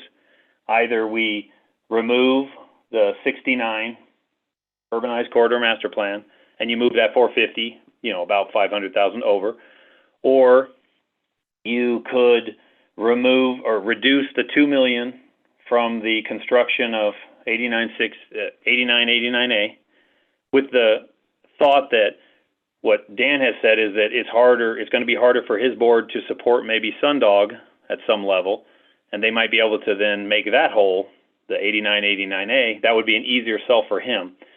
But regardless, a priority of Prescott, and I'm speaking for them, would be to raise it to 1.5 million, either through a reduction of the 2 million or remove the 69. And that's just my preference. The TAC will make the decision. Thank you, Ian. I'm courageous enough to say, yes, I'd like to see the Highway 69 corridor master plan dropped because it's in the program. I'd just like to see more focus on 3 projects. I know it's contrary to what you recommend, Vinny, but I just really feel like the focus would be better to, get this funding going.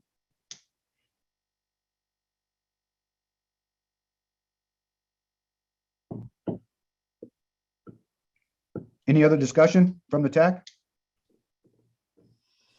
I guess I'm looking any other discussion from the public.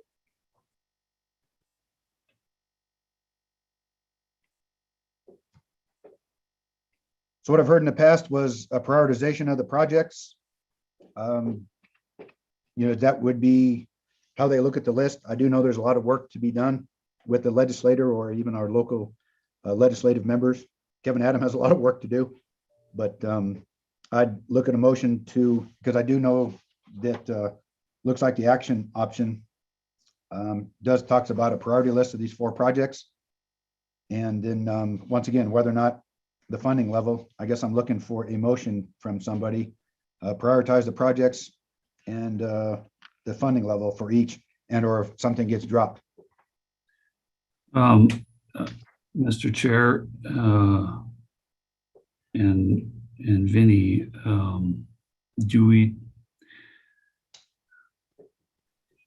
put something forth for discussion by our executive board at the next meeting and not really necessarily finalize a tax preference at this juncture?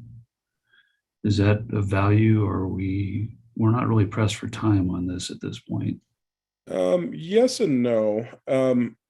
So I need a finalized list this month, and here's where it's kind of a little weird, Dan, I guess, is we need to provide this to our TAC because this is going to be part of the summit next month in October to present. So I do need your recommendation today. I need to take this to the board. I need their approval. Now, with that said, again, trying to avoid, I don't want to get into next year making changes, but again, we do have the time of the next couple months when it comes to kind of these more minor changes. And I think we've already acknowledged, Dan, that there will be some movement, we think, with that roundabout that we definitely have as a priority for the area. So if that makes sense, Dan, I do need a decision today. I do need a recommendation, but we can revisit this and make, I hate to say an amendment, but a change to it. Does that make sense, Dan? Yeah. Yes, that's exactly what I needed to hear, Vinny. So I will make a motion to reduce this to 3 projects and take the 450,000 and move that over to Sundog Connector and leave the on-ramps at 2 million and have 3 projects. You have a second? I second that. This is Ian. And then a prioritization, is that part of the motion with 69? I guess. The on-ramps? Yeah. You give a prioritization too, Dan? I'm happy to amend for prioritization, and I would say prioritization, in my opinion, is with the funding coming through District Minor for the roundabout. My prioritization on this would be the on-ramps number 1, Sundog number 2, and the kind of the pocket change, if you will, as being 3 for the roundabout. But obviously that can be modified, and I don't really know that this needs to have a distinct prioritization when it comes down to legislative action. Kevin's nodding. I appreciate that, Kevin. Thank you. Any okay to second that? I second that. Any further discussion?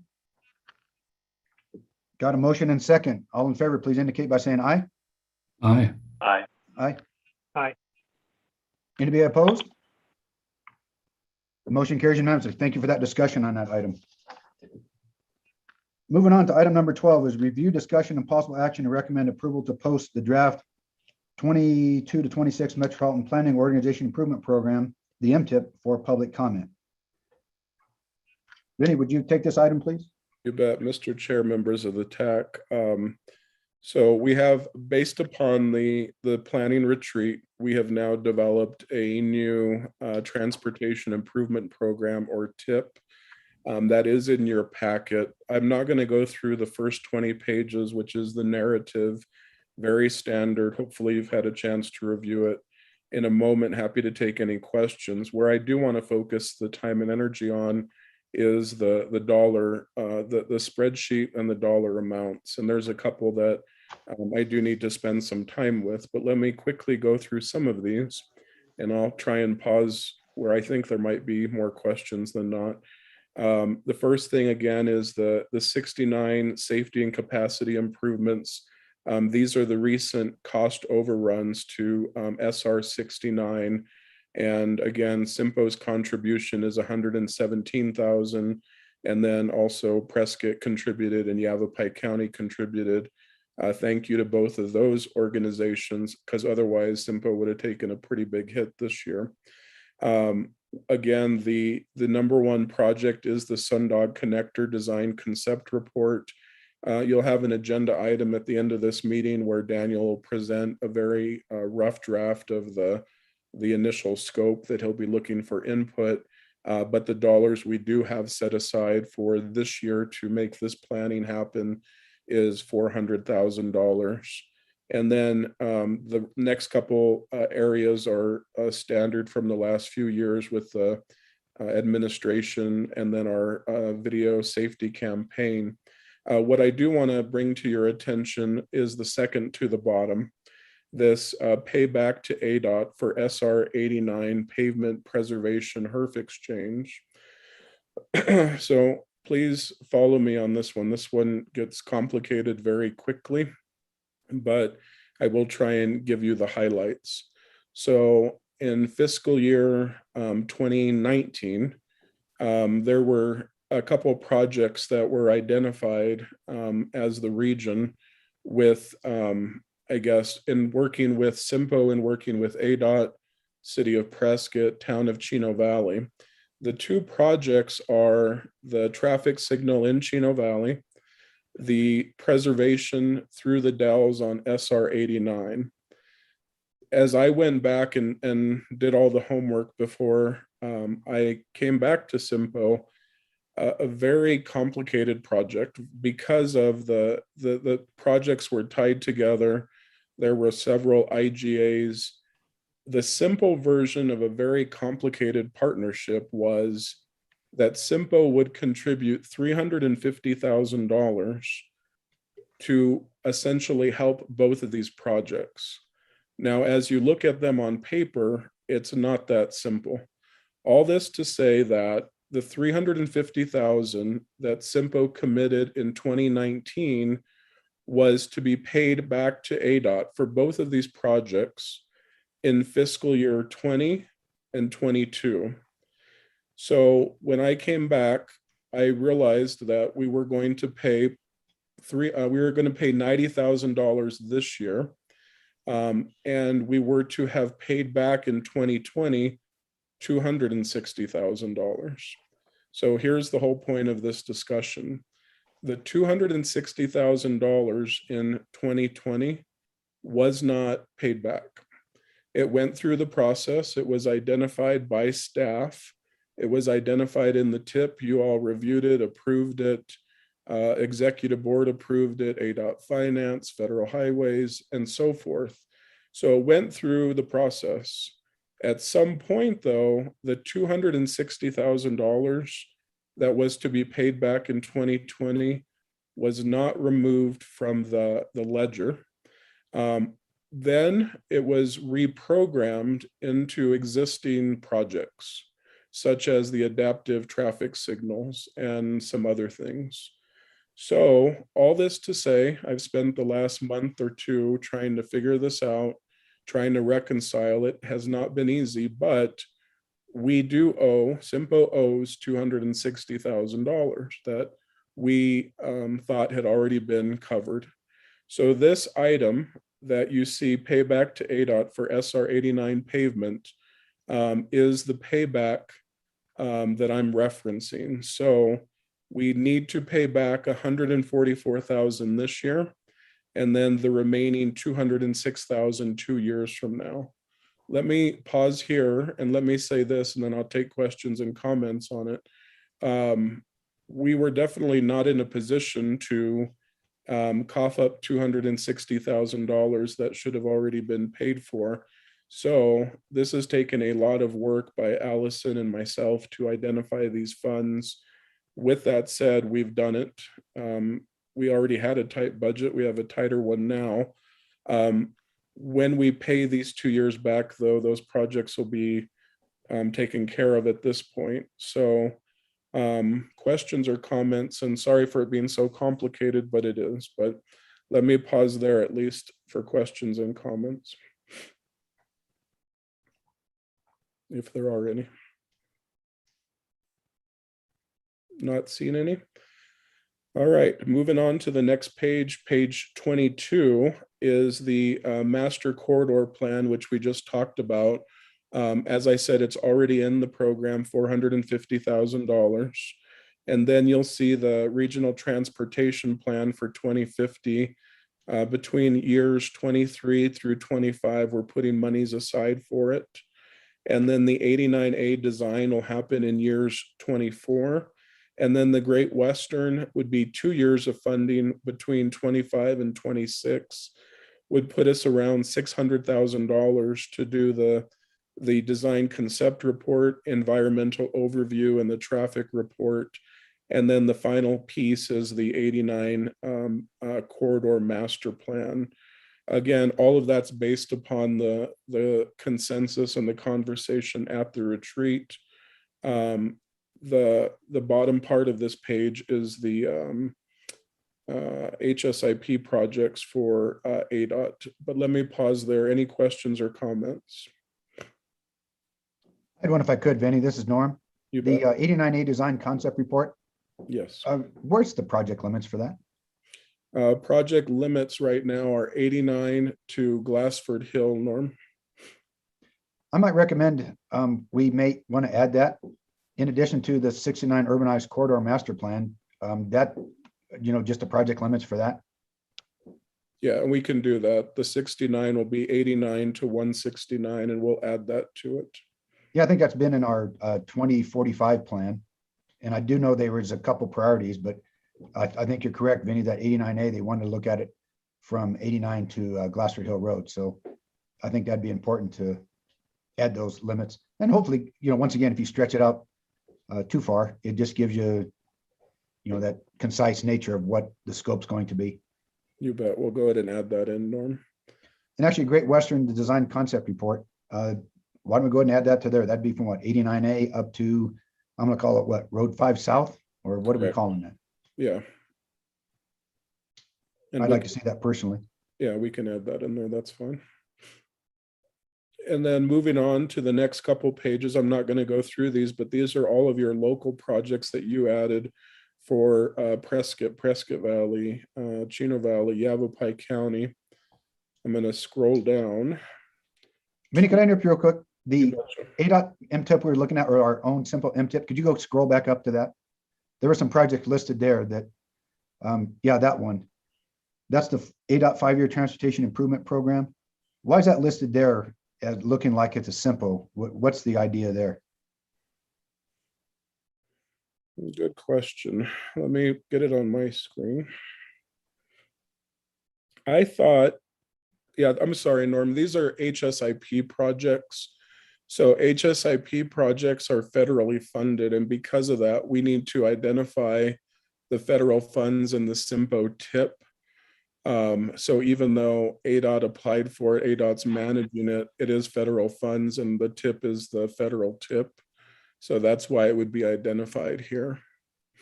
Okay, that was what was confusing to me. I do see the funding source HSIP. Yes. So why aren't those incorporated by year into the body rather than separated out? I would imagine I don't know that I have an objection, honestly, Norm. They could be absorbed in the body. I think for whatever reason, just we separated them out this way, but I'm not opposed to them being absorbed if that would make more sense to the group.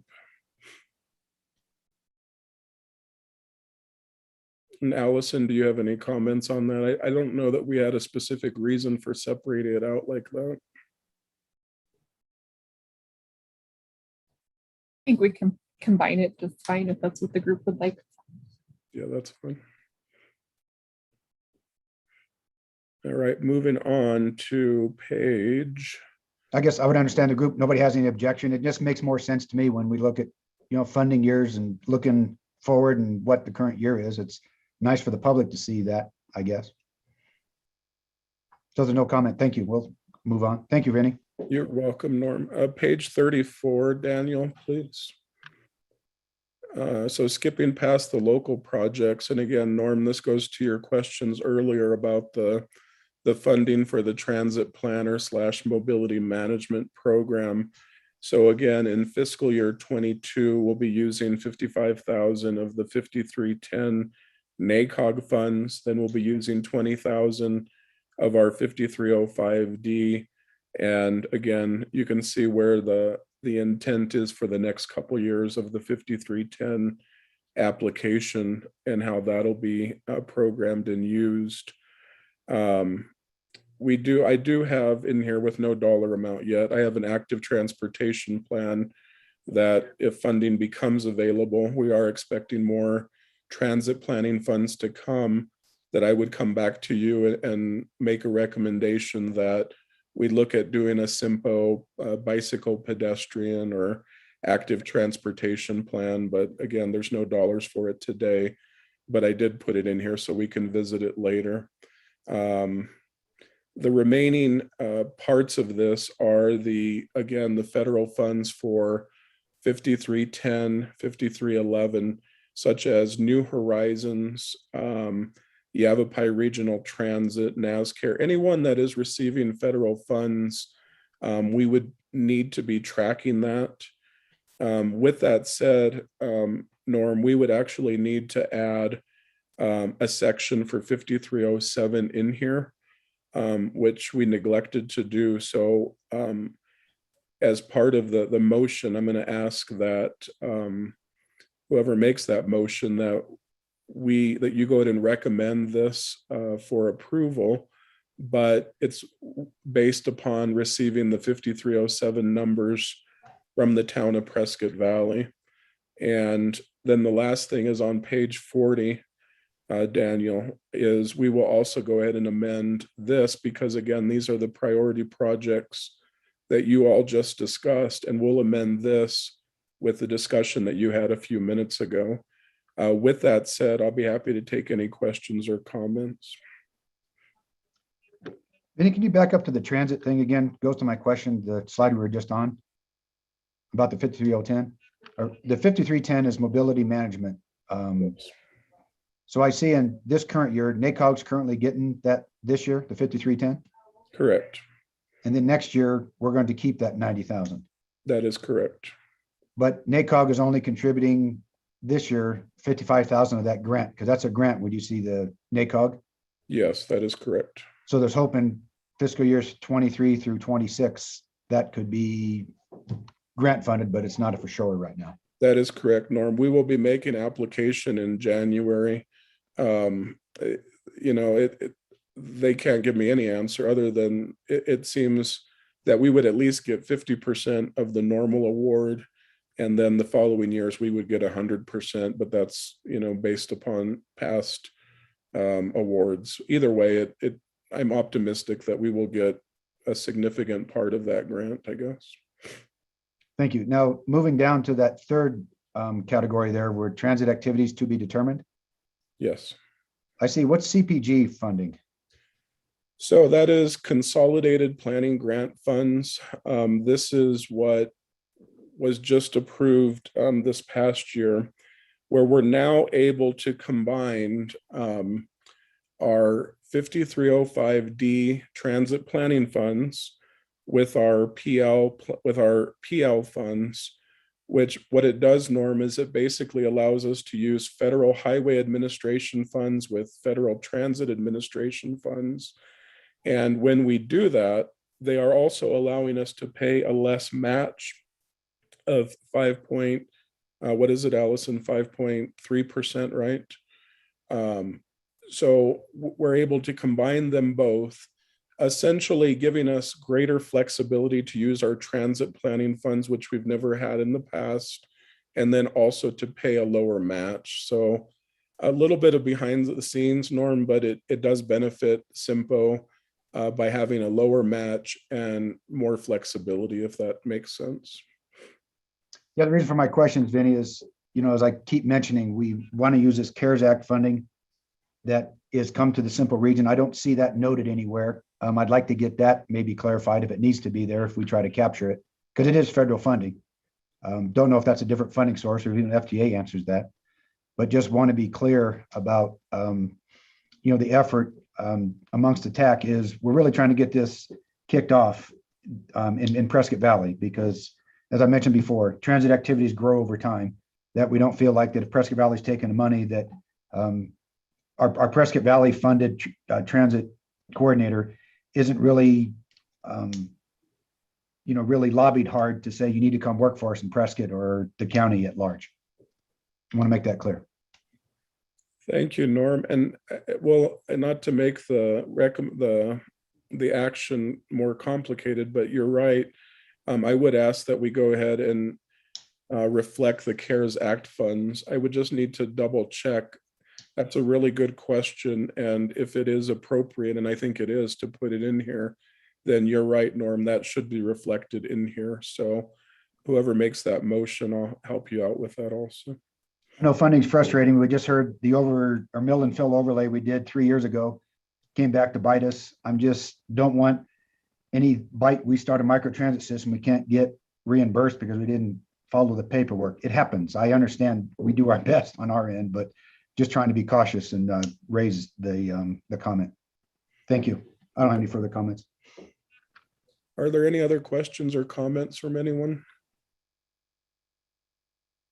So with that said, then I would ask for a motion from the TAC with the noted changes, as far as I am remembering them now, is to be sure that the 5307 is reflected within the TIP, also the CARES Act funds. And I believe Alice and Daniel, those were the only major changes verbally just right now. Is that right? Yes, I believe so. Okay, so that would be your motion, whoever's going to make it, please.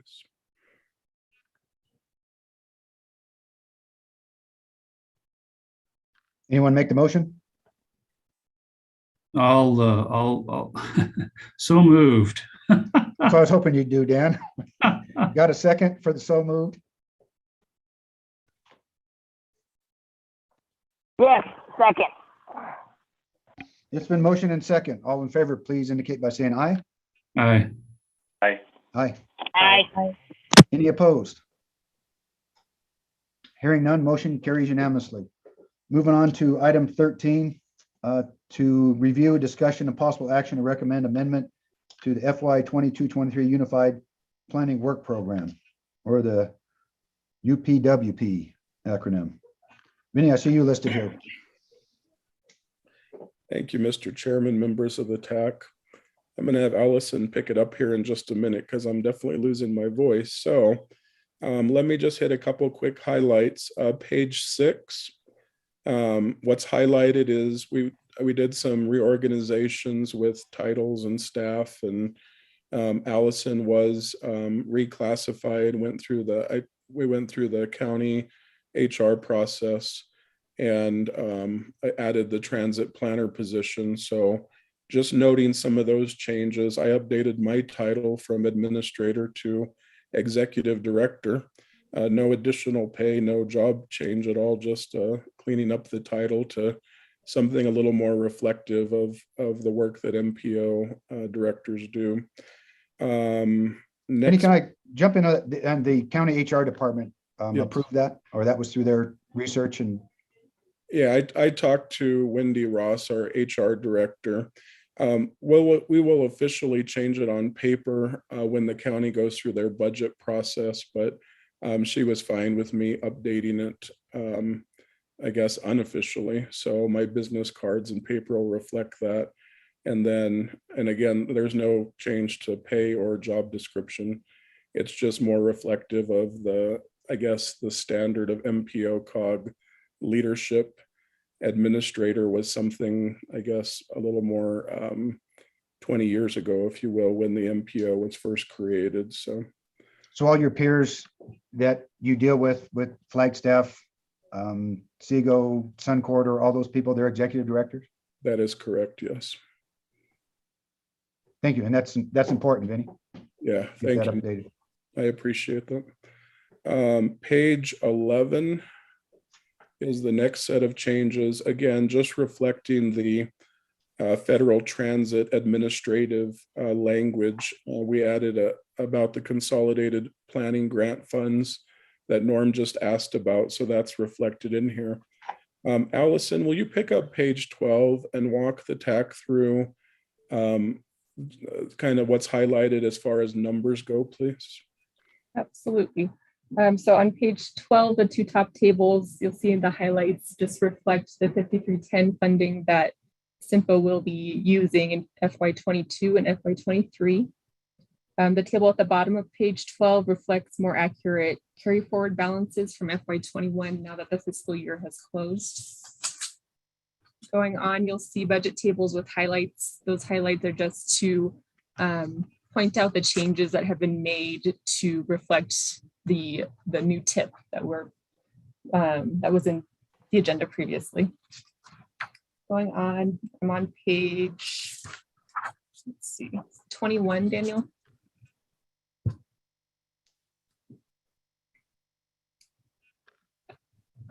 This is the regional planning projects section. Under the FY22-23 proposed projects, we've included a bullet item to identify work on the TAC one-time funding initiative, as well as included 3 of the specific projects that were identified in our TIP, the Sundog Connector 69 Master Plan and 89A Design Concept Report.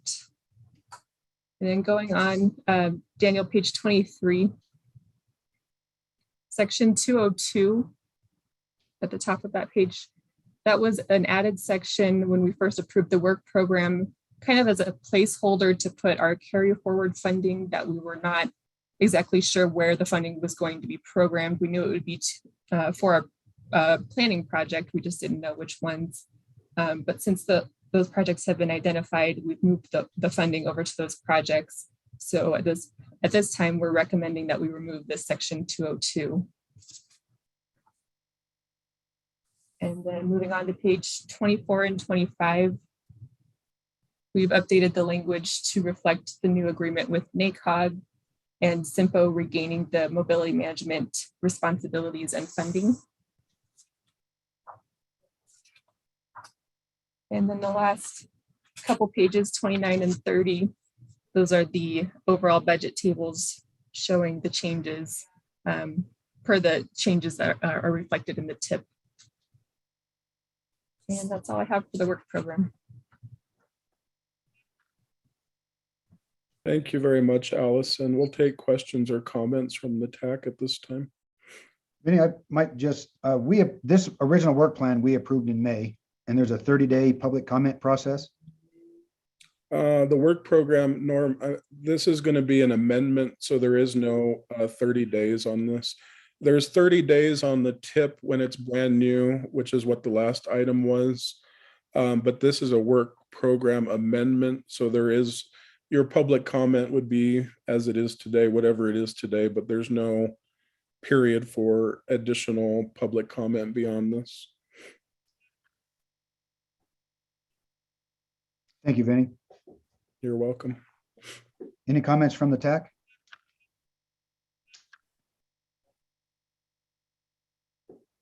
My understanding is to go to the executive board, obviously the next scheduled meeting in a That couple is weeks. correct. That is correct. So the public will get another chance to look at that again. Yes. Any comments from the public or the TAC? Mr. Chair, I'll make a motion to recommend to the executive board that we approve amending the fiscal years 22 through 23 Unified Planning Work Program as presented here. I'll second that. Thank you, John. Any further discussion? If not, it's been moved and seconded. All in favor, please indicate by saying aye. Aye. Aye. Aye. Any opposed? Hearing none, I understand the motion carries unanimously. Vinny, I see we're in our 2.5 hours here. I was just wondering, moving on to item number 14, with a board getting approval, any concerns with tabling this item until, or what's?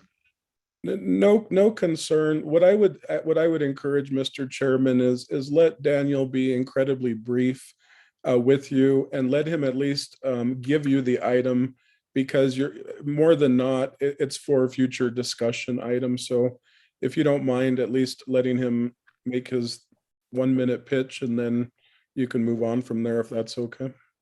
Very good. Moving on, number 14, review and discussion of scope of work for the Sundog Connector Design Concept Report and Environmental Design Report. So I understand this is just review and discussion. Daniel, if you take this item, please. Yes, thank you. And as Vinny mentioned earlier, this is in a very early draft form of the scope of work. We just wanted to bring the kind of the bulleted list or bullet point list to you today for any feedback or comments that you might have on these items for the DCR and environmental overview. You had a minute, Daniel. I think you got that done in 15 seconds. Trying to be efficient, you know. And here I go talking. I guess, Daniel, my typical comment is, we're looking to pursue federal funding. I always like to recommend that this particular scope of work be vetted through ADOT. I think we've got good partners there, so I don't know if we particularly need, John Latier to assist, but I just like to make sure that if we're going to pursue federal funding in the form of 30 million, want to make sure the federal process is followed. So that'd be my recommendation, to explore that and get, some buy-in from people that do these with federal funding. Yes, for the and scope of I have work. been looking at other RFPs for DCRs and their scope of works. This will be going into much more detail as we move forward, but we just kind of wanted to bring it as a bullet point list to TAC. And if you had any comments or anything like that, just to mark those today. Thank you. TAC, any other further comments? Am I correct that this would not move forward until we had the state money would come through? Is that correct? And Vinny, do you want to answer that one? Yeah, Mr. Chair, Dan, no, this is moving forward. My hope would be that you all would support a staff recommendation to issue an RFP probably in November. Daniel would present the RFP to you as a TAC and the executive board, and that we would put out an RFP, bring on a consultant come January, February, after you help in selecting that consultant. But we would be looking at moving forward, Dan. This is the I'm misunderstanding. This is just DCR. This is not doing the design work that would come. That's correct. Later Yes. on. My apologies on that misunderstanding. No worries.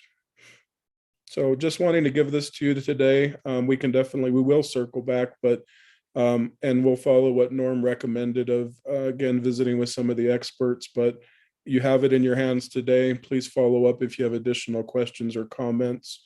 And that's all we have on this item at this time. Yeah, if I may, and I know that we are running along here, but certainly I think an environmental overview certainly is what's appropriate at this level.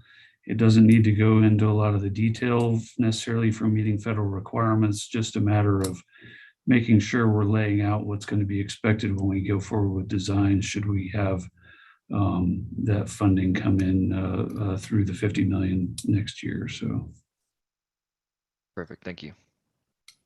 Any other comments from the TAC? If not, we'll move on to item number 15. If everyone's okay, I know we're past 2 hours. Any concern by the agency announcements? We just go ahead and skip this one? Okay with me. I Fine. think we hit all our updates earlier. Yeah, I think we're doing pretty good. If everyone's okay, we'll move on to item number 16, future items for agenda. Vinny, got anything to add here? I do not, other than what we've talked about today. Thank you. So we're looking forward to our next executive board meeting for the actions we took today, which is going to be, help me, in 2 weeks? Or is it just 1 week? 1 week. 1 week, because we delayed this one. So these items will be in time to, as we say, hopefully publish pretty soon, the executive board agenda. I always like to make that comment to give people time to look. Yep, we've been trying to do at least a week ahead of time, if at all possible. Yeah, thanks for that focus. If nothing further on item 16, speak up if you would. If not, item number 17, have a motion to adjourn? I'm supposed to adjourn. Second. All in favor, please indicate by saying aye. Aye. Aye. Any opposed? Aye. Thank you. all. Motion carries unanimously. Well done on the agenda, Vinny. I know it was a lot of work there, but it was informative. I think we had good dialogue today. Good. and your Thank you team. all.